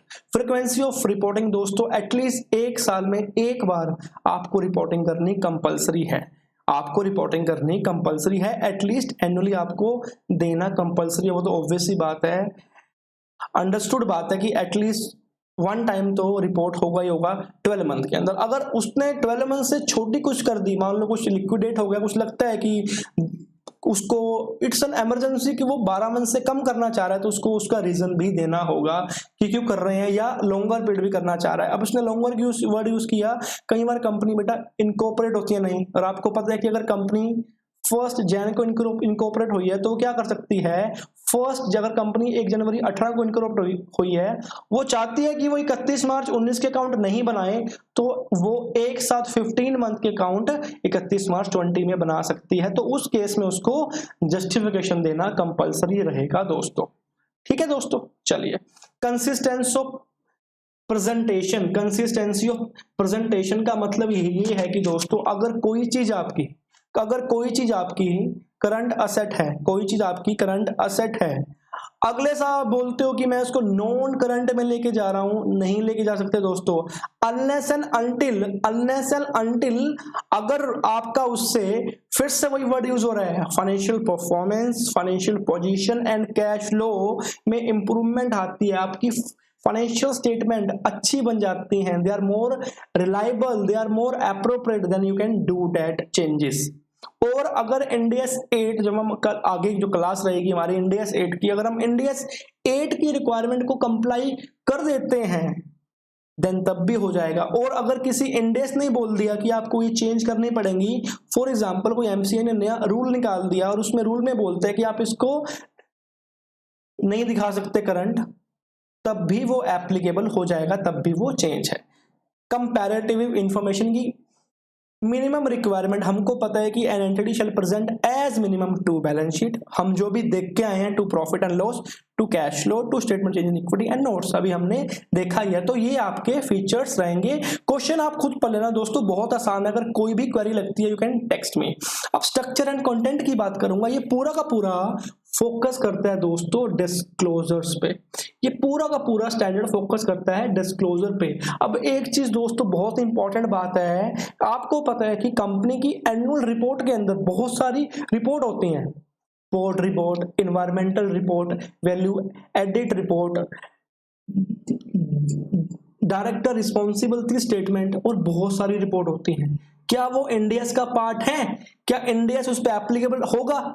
नहीं होगा दोस्तों। क्यों? क्योंकि इंडियस सिर्फ और सिर्फ एप्लीकेबल है फाइनेंशियल स्टेटमेंट पे, और फाइनेंशियल स्टेटमेंट हम ऊपर पढ़ के आए हैं, क्या होती है? बैलेंस शीट, अगला प्रॉफिट एंड लॉस, बोलिए दोस्तों बोलिए, अगला statement of changes in equity, अगला कैश फ्लो, अगला नोट्स अकाउंटिंग पॉलिसी।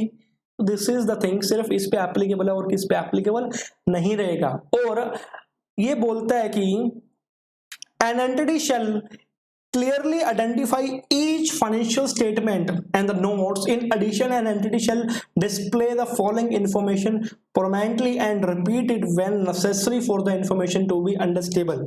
कुछ इंफॉर्मेशन है जो एंटिटी को डिस्क्राइब करनी पड़ेगी। बेटा प्रैक्टिकल देखते हैं, अभी देखिए फर्स्ट क्या बोलता है, the name of the reporting entity, कहता है आपको ये करना इंपॉर्टेंट है कि आपका नेम क्या है, और अगर कुछ चेंज हुआ है उसकी भी आपको इन्फॉर्मेशन देनी है। Whether the financial statement are of individual entity और ग्रुप ऑफ एंटिटी, मींस क्या वो स्टैंड अलोन है या वो कंसोलिडेटेड है, आपको बताना है। फाइनेंशियल स्टेटमेंट के अंदर the date of end of reporting period भी, कौन से साल की भैया वो कर रहे हो बैलेंस शीट तैयार, प्रेजेंटेशन करेंसी, जिस करेंसी के अंदर बैलेंस शीट तैयार कर रहे हो उसको भी देना compulsory, and the level of rounding off, आगे ना बात की हम पढ़ के आए थे कहां पे, डिवीजन 2 ऑफ शेड्यूल 3 के अंदर की राउंडिंग ऑफ करनी इंपॉर्टेंट है, इसलिए कंपनी को ये डिस्क्राइब भी करना पड़ेगा भी राउंडिंग ऑफ का लेवल कौन सा यूज करिए। चलिए अब चेक करते हैं उसी कंपनी में कि कंप्लाई हो रहा है कि नहीं हो रहा। नोट्स पे आगे दोस्तों, पहली कंडीशन फुलफिल कर दी, जिंदल सॉ लिमिटेड का नाम बता दिया कि yes company Jindal saw limited है, यहाँ एड्रेस है, यहाँ रजिस्टर्ड है, तो पहली कंडीशन तो कंप्लाई हो गई। सेकंड कंडीशन क्या थी कि बैलेंस शीट कौन सी है, इंडिविजुअल और ग्रुप, ऊपर साफ साफ लिखा हुआ है स्टैंड अलोन मतलब इंडिविजुअल है, ये भी कंप्लाई पूरा कर दिया। थर्ड क्या है, रिपोर्टिंग पीरियड लिखा हुआ है एनुअल रिपोर्ट 18-19, ये भी कंप्लाई कर दिया। ऊपर भी लिखा हुआ है दोस्तों 31 मार्च 19, ये भी कंप्लाई कर दिया। थर्ड, फोर्थ क्या था, प्रेजेंटेशन करेंसी कौन सी, अब ढूंढते हैं दोस्तों कहां लिखा है, देखो दोस्तों 3.1 में क्या लिखा हुआ है, the stand alone financial statement are presented in Indian rupees, currency भी बता दी। पांचवा क्या था, राउंडिंग ऑफ, भी इसने बताया होगा, which is functional and the presentation currency and the amount are rounding to the nearest lakhs, amount इसने लैक्स में राउंडिंग ऑफ की है, तो पांचों रिक्वायरमेंट भी कंप्लाई हो रही हैं। और अगर आप इसकी फाइनेंशियल स्टेटमेंट देखोगे लैक्स में बनी है दोस्तों, मतलब ठीक कर रहे हैं कंप्लायंस। आपको भी चेक करना है ऐसे, जब भी आप किसी काम करोगे ऐसे चेक करोगे, आपकी नॉलेज बहुत बढ़ेगी। ये दोस्तों कुछ नोट आपके लिए, कुछ नोट करना तो आप नोट कर सकते हो। बैलेंस शीट मैंने बता दिया कि इंडियस 1 सिर्फ minimum balance sheet format prescribe करता है, लेकिन कंप्लीट फॉर्मेट कहां पे है,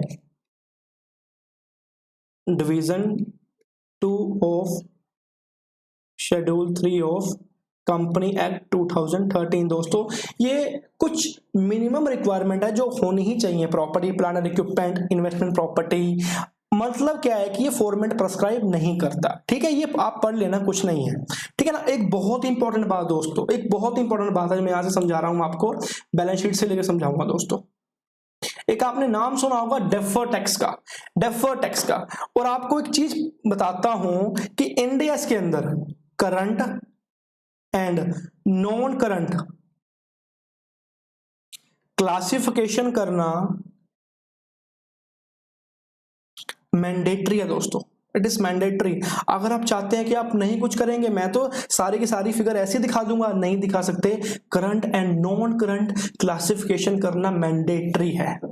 ठीक है, लेकिन पैरा, क्या पैरा 56 ऑफ इंडियस 1 क्या बोलता है कि आप करंट एंड नॉन करंटो कंफर्म करेंगे, लेकिन डेफर्ड टैक्स, चाहे वो असेट हो चाहे वो लाइबिलिटी हो, मतलब डेफर्ड टैक्स असेट और deferred tax liability shell always be non current, वो कभी भी करंट नहीं हो सकती। अगर किसी की फाइनेंशियल स्टेटमेंट में आपको डेफर्ड टैक्स असेट और डेफर्ड टैक्स लाइबिलिटी यहां दिख गए करंट के अंदर, तो मतलब इंडियस 1 की रिक्वायरमेंट कंप्लाई नहीं हो रही। उसको जाके पकड़ लेना, उसको बोलना कंपनी को, सर सही नहीं कर रहे हो, मैं एक्सपर्ट हूं इंडियस का, मैं सीख के आया हूं इंडियस। तो this is very important part. अब जिस कंपनी का देखते हैं, इसने कहां दिखा रखा है दोस्तों, इसने देखते हैं डेफर्ड असेट है नहीं है इसकी, ओके यहां तो नहीं दिख रहा नॉन करंट के अंदर। चलिए लाइबिलिटी में देखते हैं, लाइबिलिटी में आगे non current liability deferred tax liability net, net इसलिए क्योंकि एज पर इंडियस 12 अगर deferred tax asset and deferred tax liability same company के हैं and they are legal right, then shall use किया है, उसको नेट करना मैंडेटरी है। लेकिन पैरा नंबर 56 ऑफ इंडियस 1 के अकॉर्डिंग दोस्तों नॉन करंट लाइबिलिटी के अंदर डेफर्ड टैक्स लाइबिलिटी आ चुका है, तो मतलब ये भी रिक्वायरमेंट कंपनी कंप्लाई कर रही है। ठीक है, चलिए अब हम अपने टॉपिक पे आते हैं, मुद्दा बढ़ते हैं। ठीक है, और मैंने बताया कि an entity shell present current, ठीक है ना, दिस इज वेरी इंपॉर्टेंट कि एंटिटी प्रेजेंट और एंटिटी को करंट एंड नॉन करंट की क्लासिफिकेशन करना मैंडेटरी है, लेकिन डेफर्ड टैक्स हमेशा नॉन करंट रहेगा। सवाल पूछा दोस्तों, does Indians 1 prescribe any format for the presentation of general purpose financial statement? बताइए दोस्तों, यस या नो, क्या इंडियस 1 कोई फॉर्मेट प्रेस्क्राइब करता है? सीधा सा सवाल है, नहीं करता। कौन करता है? Division 2 of schedule 3 of companies act 2013। अब दोस्तों आप बोलेंगे सर जैसे आपने इंडियस की एप्लीकेबिलिटी बताई थी 16 फरवरी 2015 को आया था, तो ये कब आया था? ये दोस्तों आया था 6 अप्रैल 2016 को, क्या? Division 2 of schedule 3। ठीक है, चलिए अगला आता है करंट असेट दोस्तों। अब टॉपिक खत्म होने वाले हैं, हल्का हल्का आधे घंटे का और बचा है, और अभी तक आई बिलीव कि आपको कंप्लीट समझ आ गया होगा with proper disclosures balance sheet के साथ साथ। करंट असेट क्या है, थोड़ा नोट पैड पे आते हैं दोस्तों। चलिए क्या टॉपिक है? Current asset. Very very important, very very important दोस्तों, इसके बिना कुछ नहीं है, जिंदगी खफा है अगर हमको ये नहीं पता। करंट असेट क्या है? पहला पॉइंट, करंट असेट क्या है? करंट असेट के बारे में बोलता है कि एंटिटी शैल क्लासिफाई दोज, इसके 4 पॉइंट है दोस्तों, 1 2 3 4। कहता है एंटिटी इनको करंट असेट ही मानेगी, बाकी जो इसमें नहीं आते उसको क्या मानेगी? Non current asset. क्या मानेगी? नॉन करंट असेट मानेगी उसको। ठीक है, वो क्या मानेगी? Non current asset. तो 4 पॉइंट कौन से हैं दोस्तों? 4 पॉइंट कौन से हैं? पहला पॉइंट है it expect to realize the asset और क्या? सेल द असेट और consume the asset in its normal operating cycle कि अगर आपको, this is word use expect, अगर आपको लगता है कि आप असेट को रियलाइज कर पाएंगे, रियलाइज मतलब आपने किसी से पैसा लेना है, आप ले पाएंगे, और सेल द असेट, आपके पास कुछ इन्वेंटरी पड़ा है आप उसको बेच पाएंगे, और कंज्यूम द असेट, आपने कोई माल तैयार करना है और आपके पास असेट पड़ी है आप उसको कंज्यूम कर पाएंगे, कब तक? नॉर्मल ऑपरेटिंग साइकिल के अंदर। तो आपको ये असेट क्या माननी है? Current asset. अब दूसरा सवाल दोस्तों, मुद्दा ये उठता है कि ऑपरेटिंग साइकिल क्या है दोस्तों। अब ये नॉर्मल ऑपरेटिंग साइकिल क्या है दोस्तों? दिस इज सिंपल डिफाइन किया है कि time period from acquisition of asset to realization of payment of asset. कि नॉर्मल ऑपरेटिंग साइकिल वो है कि जब आपने असेट परचेज की, वहां से लेके जब आपको उस असेट का पैसा मिलने की उम्मीद है, वो होता है नॉर्मल ऑपरेटिंग साइकिल। मींस आपने असेट परचेज की, उसके बाद आप लेके आए, वो भी इंक्लूड होगा, आपने असेट तैयार की वो भी इंक्लूड होगा, आपने फिनिश की वो भी इंक्लूड होगा, आपने सेल की उसमें टाइम लग गया वो भी इंक्लूड होगा, और जब उसने हमको पैसे दिए वो भी इंक्लूड होगा। तो उन सबका टोटल बन के होगा नॉर्मल ऑपरेटिंग साइकिल। ठीक है। सेकंड क्या है? सेकंड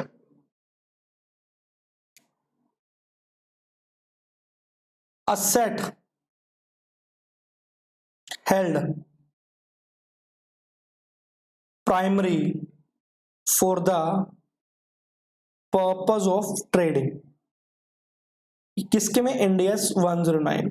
अगर इंडियस 109 के अकॉर्डिंग आपको लगता है कि असेट, किसको लगता है? मैनेजमेंट को अगर ये एक्सपेक्टेड है कि जो मेरे पास असेट है, जो मेरे पास कोई इन्वेस्टमेंट है, मैंने कोई इक्विटी शेयर परचेज किया हुआ है, मेरी इंटेंशन है कि मैं इसको ट्रेडिंग के लिए परचेज करूंगा, तो वो हमेशा ही करंट असेट मानी जाएगी। करंट असेट मानी जाएगी। दोस्तों एक पॉइंट और, अगर नॉर्मल ऑपरेटिंग साइकिल एंटिटी का डिफाइन नहीं है, आपको नहीं लग रहा पता, तो कितना होगा? 12 मंथ का हम डिफॉल्ट मान लेंगे, 12 मंथ का डिफॉल्ट मान लेंगे। थर्ड पॉइंट अब क्या है करंट असेट का? थर्ड पॉइंट दोस्तों ये है 12 मंथ, कि अगर कोई भी असेट आपकी रियलाइज हो जाती है 12 मंथ के अंदर, तो उसको भी हम करंट असेट मान लेंगे। अब ये 12 मंथ का प्रोविजन क्यों आया दोस्तों? इसका कारण है दोस्तों, क्योंकि अगर मान लो किसी कंपनी का नॉर्मल ऑपरेटिंग साइकिल ही मान लो 8 मंथ हो, अगर किसी कंपनी का नॉर्मल ऑपरेटिंग साइकिल ही 8 मंथ हो, तो क्या होगा? तो 8 मंथ के अकॉर्डिंग आपको फिर अकाउंटिंग करनी होगी, कौन सा करंट है कौन सा नॉन करंट है। तो that's why they make a provision of 12 month, कि 12 मंथ तो आपको पता ही 1 साल का होता है, तो 1 साल के अंदर जो है वो करंट, बाकी नॉन करंट। लेकिन अगर आपका नॉर्मल ऑपरेटिंग साइकिल मान लो 16 मंथ का है, तो 16 मंथ वाला भी आपको as a current asset treat करना है। फोर्थ है आपका दोस्तों cash and cash equivalent. Cash and cash equivalent दोस्तों आपके हमेशा करंट असेट माने जाएंगे। अब ये कहां डिफाइन है दोस्तों? ये इंडियस 7 के अंदर डिफाइन है कि कैश एंड कैश इक्विवेलेंट क्या होता है। लेकिन इसकी एक एक्सेप्शन है, अगर कैश आपका किसी थर्ड पार्टी के पास है और उसने रिस्ट्रिक्शन लगाई हुई है, कि आप उस कैश को यूज नहीं कर सकते at least 12 months from the end of reporting period, तो ये आपको नॉन करंट असेट के अंदर डिफाइन हो जाएगा। मतलब normally cash and cash equivalent आपके करंट असेट है, लेकिन अगर आपके कैश एंड कैश इक्विवेलेंट पे किसी की रिस्ट्रिक्शन लगी हुई है, किसी की सिक्योरिटी है, मतलब आप वो पैसा यूज नहीं कर सकते, कब तक? At least 12 month from the end of reporting period, तो वो आपका वो अमाउंट आपकी क्या रहेगी? नॉन करंट असेट रहेगी। दोस्तों होपफुली आपको समझ आ गया होगा कि what is meaning of current asset. अगर हम नोट्स पे भी आते हैं दोस्तों, अगर हम नोट्स पे अगर आते हैं तो उसके अंदर भी ये लिखा हुआ है कि करंट असेट करंट तब करेगी दोस्तों when expect to realise asset, intend to sell और consume it, normal operating cycle. अब नॉर्मल ऑपरेटिंग साइकिल क्या है? खुद पढ़िए। Is the time between acquisition of asset for processing cash and cash equivalent. ठीक है ना? when the entity normal operating cycle is not clearly identifiable, तो हम इसको 12 मंथ मान लेते हैं, primarily for the purpose of trading 12 month and cash and cash जो इंडिया 7 में डिफाइंड है, unless the cash is restricted from being exchange और used to settle a liability for at least 12 month. बाकी सारे क्या मानो, नॉन करंट। लाइबिलिटी के अंदर भी दोस्तों एक अलग सा प्यार है, एक अलग सा नशा है। क्या नशा है इसके अंदर दोस्तों, लाइबिलिटी भी ये बात बोलते हैं कि हम इसको लाइबिलिटी मानेंगे as current when it expect to settle the liability in its normal operating cycle। अब normal operating cycle हम ऊपर पढ़ के आए हैं, it hold the liability primarily for the purpose of trading। and third, अगर normal operating cycle 8 मंथ हुआ मान लो, तो यहाँ पे 12 मंथ का भी डाल दे कि अगर कोई भी liability आपकी 12 मंथ तक सेटल होने की उम्मीद है आफ्टर द रिपोर्टिंग पीरियड, उसको भी आप करंट लाइबिलिटी मान लोगे। ठीक है दोस्तों। डी पॉइंट क्या है, बहुत इंपॉर्टेंट है दोस्तों, it does not have an unconditional right to defer settlement of the liability for at least 12 months after the reporting period।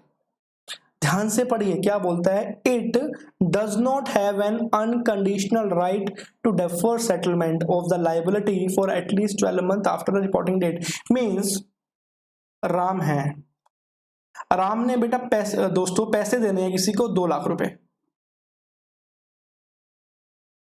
ठीक। अब वो ड्यू कब हो रहा है, मान लो हम रिपोर्टिंग ले रहे हैं 31 मार्च 2020, पैसा ड्यू हो रहा है दोस्तों 30 जून 2020 को, तो it is expect to settle within 12 month. ये लग गया प्रोविजन थर्ड वाला।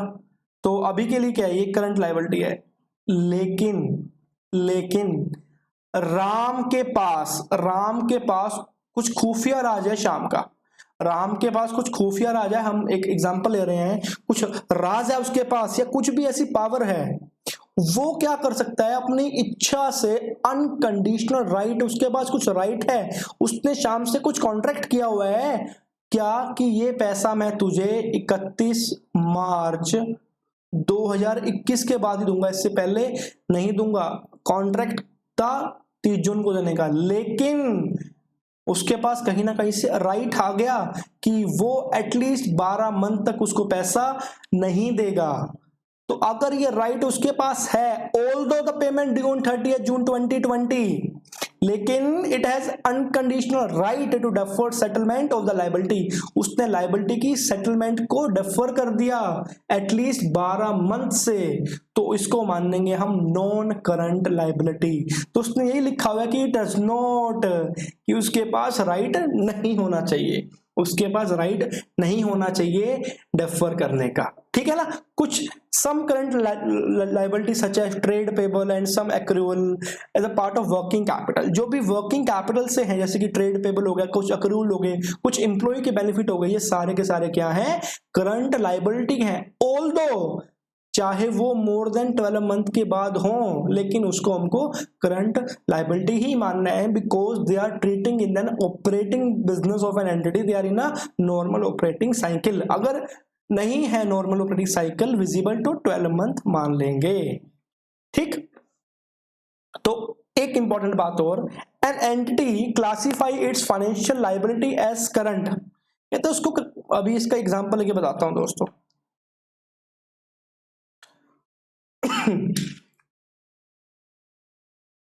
Mister A,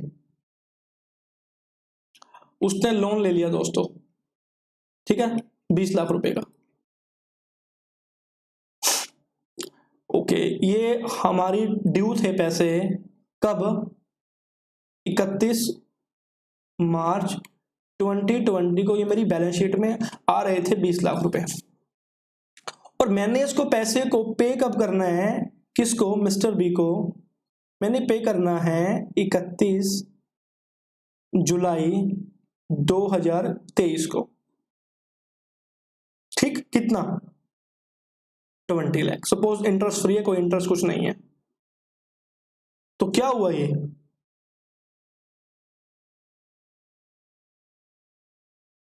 more than 12 month, that means it is non current liability. अभी के लिए तो लगता है हमको, ठीक है, लगता है कि नॉन करंट लायबिलिटी है। अब हुआ क्या दोस्तों, बीच में हुआ ये कि इसका अप्रूवल डेट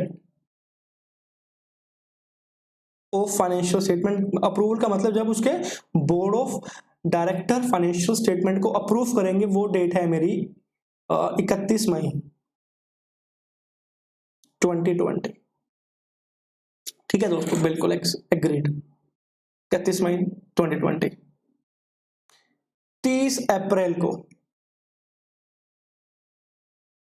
क्या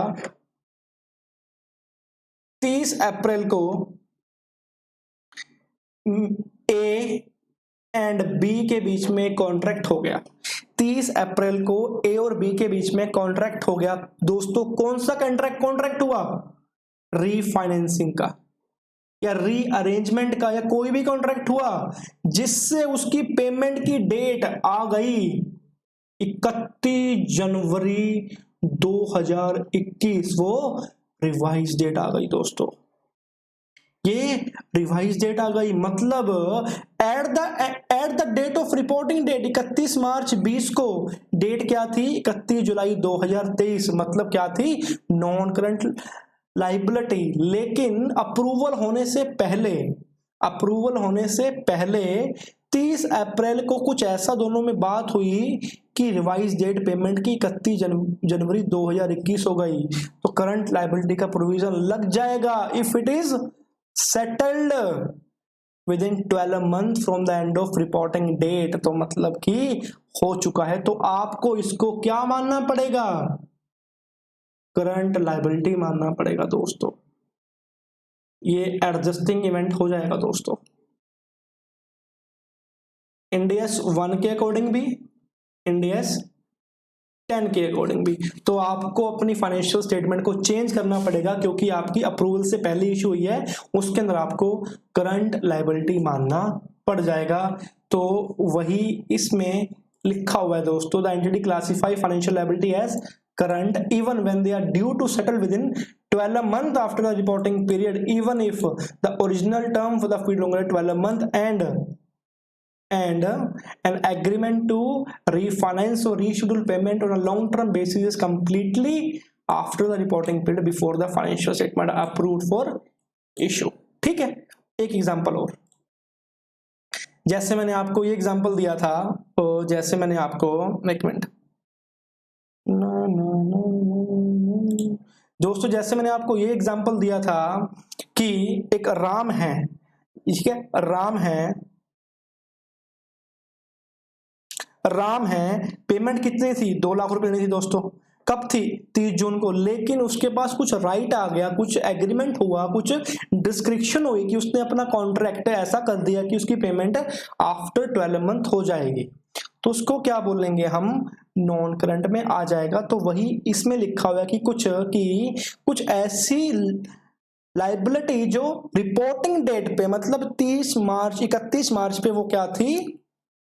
करंट थी, लेकिन उसने कुछ ऐसा जादू चलाया before the issue of financial statement की वो डिफाइन हो गई, वो रोल हो गई at least 12 month after the reporting date. तो उसको हम क्या बोलेंगे? Non current liability.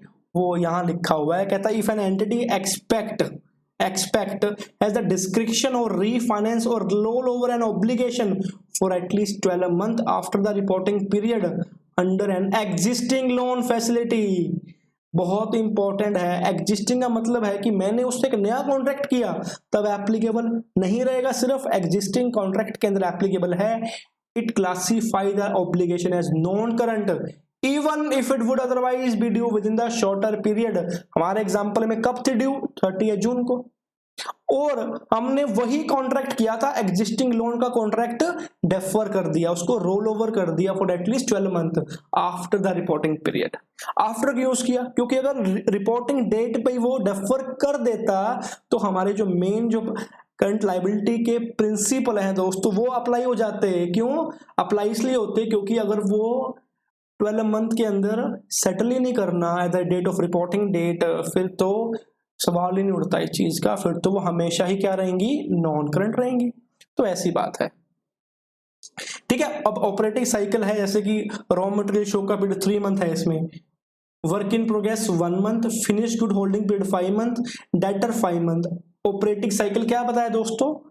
Acquisition of asset till the cash and cash equivalent realize, तो सबको टोटल कर दो, हो जाएगा 14 मंथ। ये कुछ क्वेश्चन है दोस्तों, आप कर लेना, बहुत आसान है दोस्तों, कोई दिक्कत नहीं है, लेकिन ये चीज इंपॉर्टेंट है, दिस इज वेरी इंपॉर्टेंट। कहता कि an entity has placed electricity deposit with various party, an entity has placed electricity deposit with various party, how the following deposit should be classified, वो कैसे रहेगा क्लासिफाइड, करंट या non current? देखते हैं ए part क्या पूछा है, from the perspective of entity which payment place. देखो क्या बोलता है, एक ए कंपनी है, एक बी कंपनी है। ए ने बी कंपनी को दिया इलेक्ट्रिसिटी डिपॉजिट 10 लाख रुपए का। अब ये पूछता है कि, अब ये क्या पूछ रहा है, अब ये क्या पूछ रहा है कि ए के लिए क्या है, करंट असेट है या नॉन करंट असेट है? ठीक। अब आपको पता है दोस्तों कि जो भी पार्टी इलेक्ट्रिसिटी डिपॉजिट दे रही है इस पार्टी को, दैट मींस कि वो it is a long term. अब उसको अगर बिजली चाहिए तो अब उसका मतलब क्या है कि दिस इज इनफॉरगेबल, कि जब तक वो दुकान को बंद नहीं करता, जब तक अपनी वो बिजनेस बंद नहीं करता, जब तक वो अपना बिजनेस बंद करने का मतलब क्या है, खत्म करना, तब तक वो इलेक्ट्रिसिटी डिपॉजिट वापस नहीं लेगा। तो इट इज एक्सपेक्ट दैट कि ये लॉन्ग टर्म होता है उसका नेचर, तो इसलिए इसकी बुक्स में आएगा नॉन करंट असेट के अंदर। ठीक।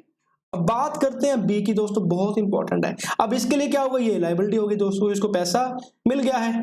ठीक। अभी क्या है, करंट या नॉन करंट, बताइए, सोचिए क्या है ये, करंट या नॉन करंट? ए के लिए क्या है, नॉन करंट असेट, क्योंकि वो लॉन्ग टर्म के बेसिस पे है as per the expectation of A.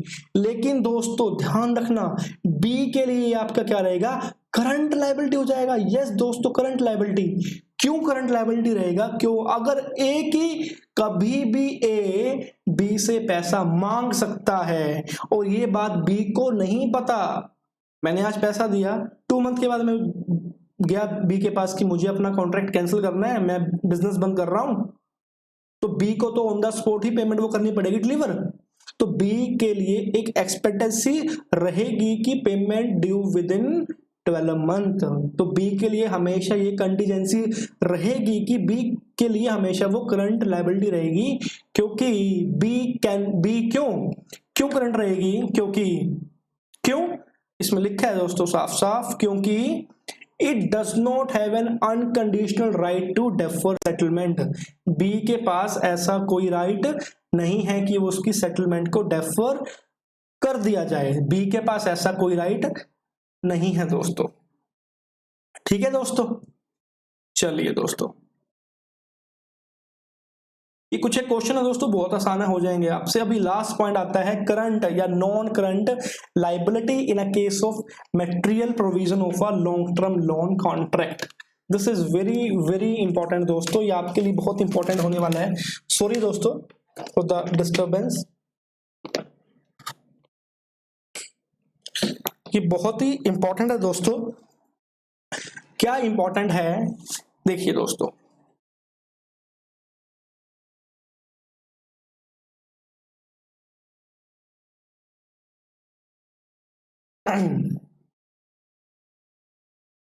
Last topic है दोस्तों, कंप्लीट हो जाएगा स्टैंडर्ड। आई होप कि आपको वीडियो अच्छी लगी हो अभी तक की, क्योंकि मेरा पर्पस रहता है कि कॉन्सेप्ट अंडरस्टैंडिंग होनी चाहिए दोस्तों। चलिए,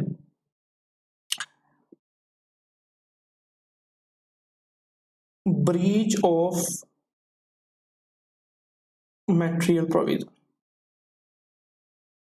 ये आपको सेपरेटली ट्रीट करना है। ठीक है, ब्रीच का मतलब क्या है, मिस्टर ए था, एक मिस्टर बी है दोस्तों। ठीक,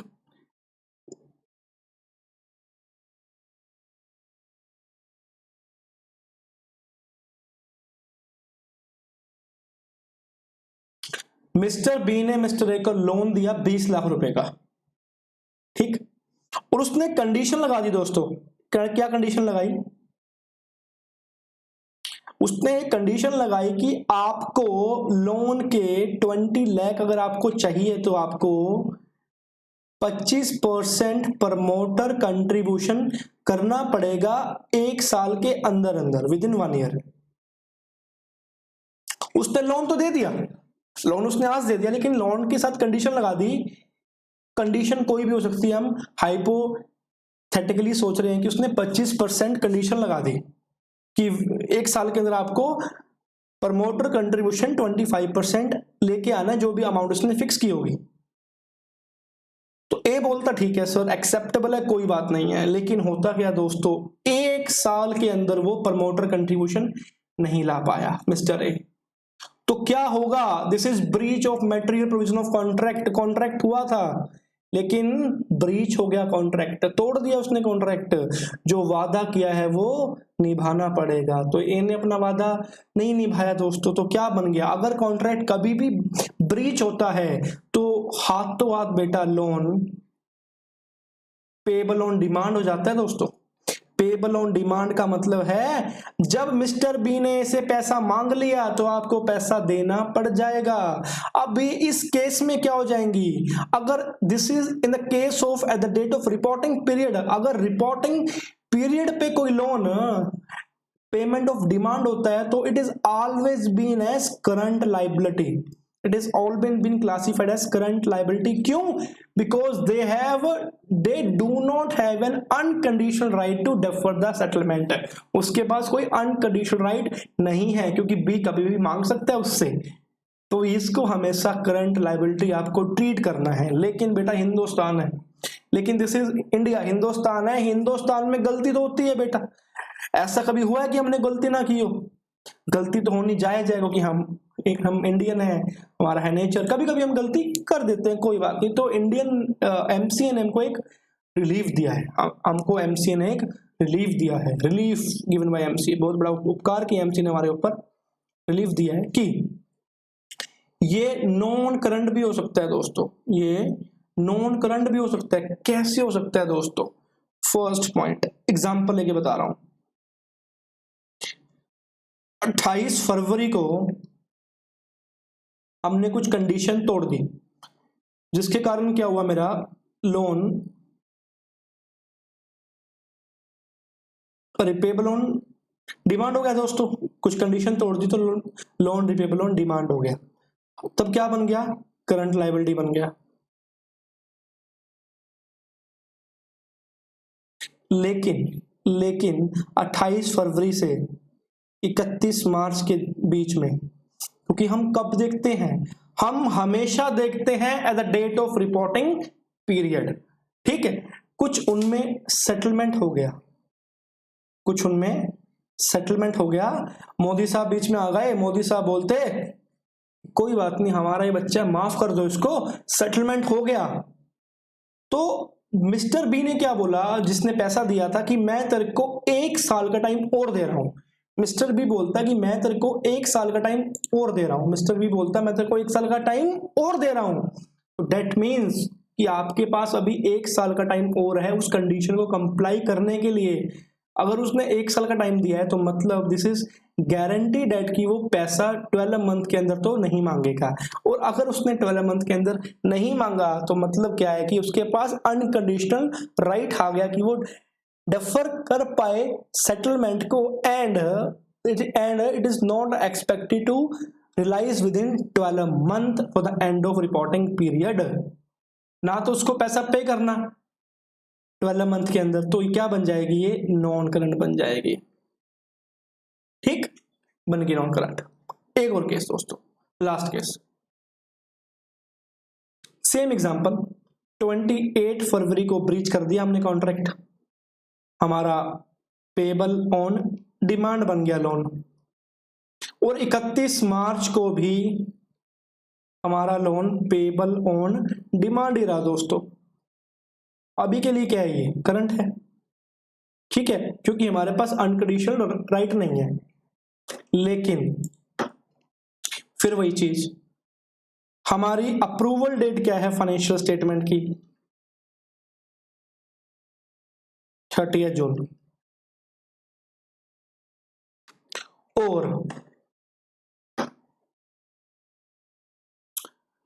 30 अप्रैल के अंदर 30 अप्रैल के अंदर कुछ बात होती है आपस में कि कोई बात नहीं सर, गलती हो गई, विल कंप्लाई विद दैट, कुछ भी बात होती है, तो जो लेंडर है दोस्तों, जो पैसा देने वाला इंसान है, बिफोर अप्रूवल मान जाता है। वो मान जाता है कि मैं 12 मंथ तक पैसा नहीं मांगूंगा। I will not demand payment at least 12 month from the end of reporting period, मैं नहीं मांगूंगा।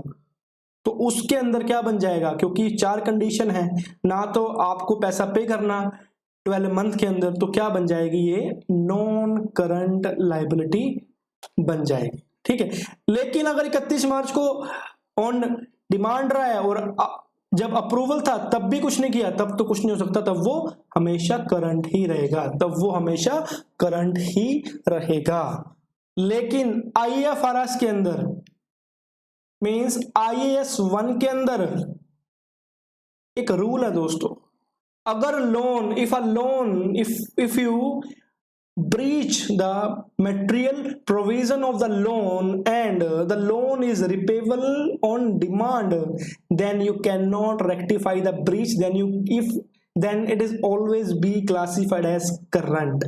IFRS के अंदर कोई छूट नहीं है दोस्तों, अगर एक बार आपने ब्रीच कर दिया तो उसको हमेशा आपको करंट ही मानना है, चाहे आपको ब्रीच ठीक कर दी हो चाहे नहीं की हो, आपको हमेशा करंट ही मानना है। तो ये भी एक क्या हुआ, कार्व आउट हुआ, इंपॉर्टेंट कार्व आउट है दोस्तों, ये भी एक कार्व आउट हो गया। होपफुली क्लियर हो गया होगा।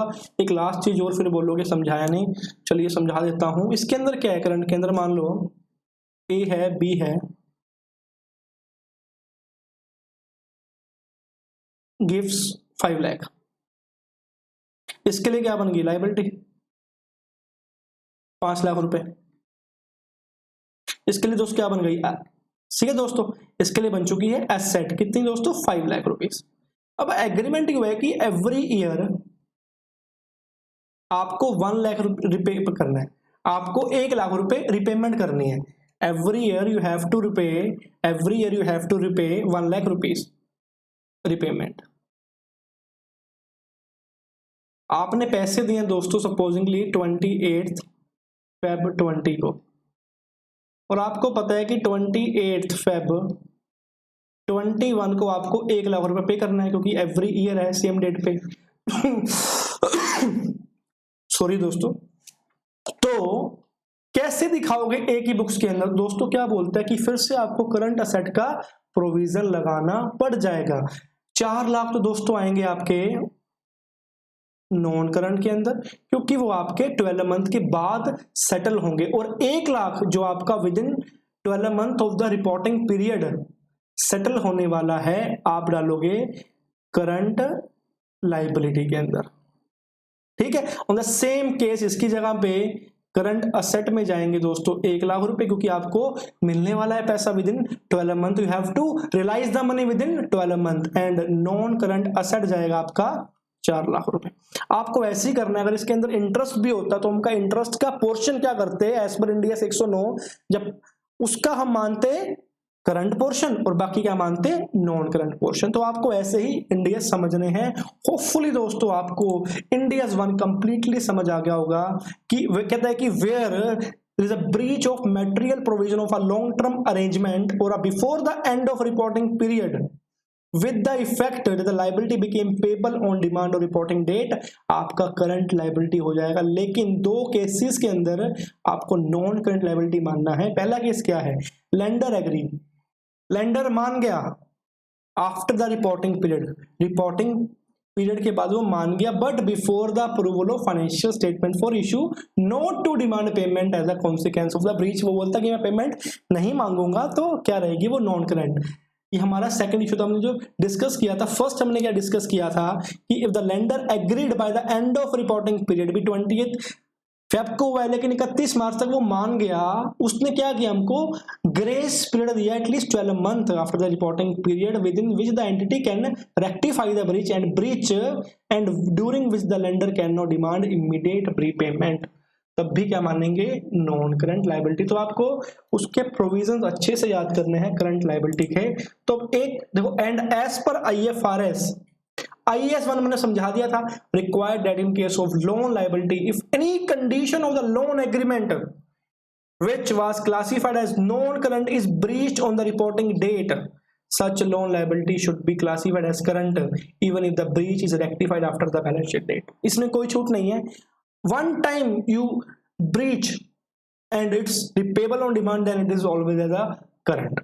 ठीक, क्वेश्चन नंबर 8 है, इंपॉर्टेंट क्वेश्चन है, एग्जाम में आ सकता है, ठीक है, सोल्व करा रहा हूं, आंसर आपको खुद चेक कर लेना। इन दिसंबर, जो भी डेट है ये, an entity enter into an loan agreement with the bank, the loan is repayable in 3 equal annual instalment starting from December 2005। One of the loan covenant, मतलब कुछ कंडीशन थी, is that an amount equivalent to the loan amount should be contributed by the promoter by 24 March 2002। अभी तक question में ये समझ आया कि दिसंबर 2001 के अंदर एक एंटिटी ने लोन एग्रीमेंट किया एक बैंक के साथ, ठीक है, और जो लोन है वो रिपेबल होगा 3 एनुअल इंस्टॉलमेंट के अंदर, स्टार्टिंग है दिसंबर 2005 से, मतलब 5 साल पड़े, अभी कोई बात नहीं। One of the loan convent की, एक लोन कन्वेंट की एक कंडीशन है दोस्त की, जो अमाउंट बैंक ने पार्टी को दिया है उतना सेम अमाउंट जो कंपनी के प्रमोटर हैं वो कंट्रीब्यूट करेंगे 24 मार्च 2002 से। अगर उसने नहीं किया तो लोन रिपेबल ऑन डिमांड हो जाएगा। ठीक, अब 24 मार्च का वो शुभ दिन आ चुका दोस्त, जिसकी सबको इंतजार था। The entity has not been able to get promoter contribution, मतलब 24 मार्च को वो नहीं ला पाई, तो डेट मींस कि 24 मार्च 2002 को लोन रिपेबल हो गया, डिमांड को क्यों, कंडीशन कर दी खत्म। अब 25 मार्च 2002 की बात कर रहे हैं वो, ठीक। एंटिटी अप्रोच द बैंक, और एंटिटी बैंक के पास गई, उसने मांगा भैया 30 जून तक मुझे टाइम दे दो, 30 जून तक मुझे टाइम दे दो कि मैं प्रमोटर कंट्रीब्यूशन ले आऊं। दोस्तों एक चीज ध्यान रखना कि रिपेबल ऑन डिमांड कब होगा, रिपेबल ऑन डिमांड लोन कब होगा, जब वो कंडीशन ब्रीच होगी, जब वो कंडीशन ब्रीच होगी। तो 24 मार्च को कंडीशन ब्रीच हो चुकी है तो लोन रिपेबल ऑन डिमांड हो चुका है। 25 मार्च को एंटिटी बैंक के पास गई, वो बैंक से बोलती कि 30 जून तक का आप टाइम दे दो कि मैं पैसा ले आऊंगा, ठीक है, to get the promoter contribution the bank note, ठीक है। The bank can not demand immediate repayment during the grace period, grace period के अंदर पेमेंट नहीं मांगेगा। द एनुअल रिपोर्टिंग है 31 मार्च, 31 मार्च how should the entity classify the loan. दोस्तों अभी तक तो कुछ हुआ ही नहीं है, 31 मार्च को हो चुका है, ठीक है।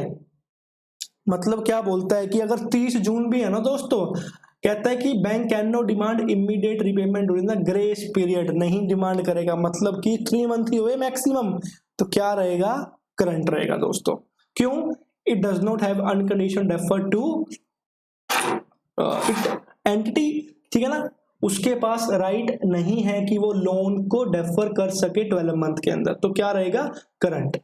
अब कहते हैं कि एंटिसिपेशन की बात बोली है, उसने कंप्लायंस डेट एक्सटेंड कर दी up to 30 June 2020 for getting promoter contribution, for getting promoter contribution. अभी ध्यान रखना दोस्तों, फर्स्ट वाले पार्ट के अंदर वो इस चीज को इग्नोर कर रहा है कि बैंक ने एंटिटी की ये वाली बात मानी नहीं। जब बैंक ने एंटिटी की ये बात मानी ही नहीं तो मतलब क्या है कि रिपोर्टिंग डेट पर भी और डेट ऑफ अप्रूवल पर भी वो क्या है, सेम है, तो करंट है। लेकिन सेकंड केस में बैंक बात मान गया कि मैं पैसे नहीं लूंगा, मैं पैसे नहीं लूंगा। दोस्तों 30 जून तक डेट एक्सटेंड हो चुकी है, 30 जून तक डेट एक्सटेंड हो चुकी है किसकी, कंप्लायंस करने की। तो डेट मीन 30 जून तक फिर हम चेक करेंगे कि वो कंप्लायंस करता है या नहीं करता। लेकिन 24 मार्च को हमको नहीं पता कि उसने पैसा लेके आया कि नहीं लेके आएगा, क्योंकि उसकी कंप्लायंस डेट एक्सटेंड हो चुकी है, तो इसको मानेंगे हम नॉन करंट।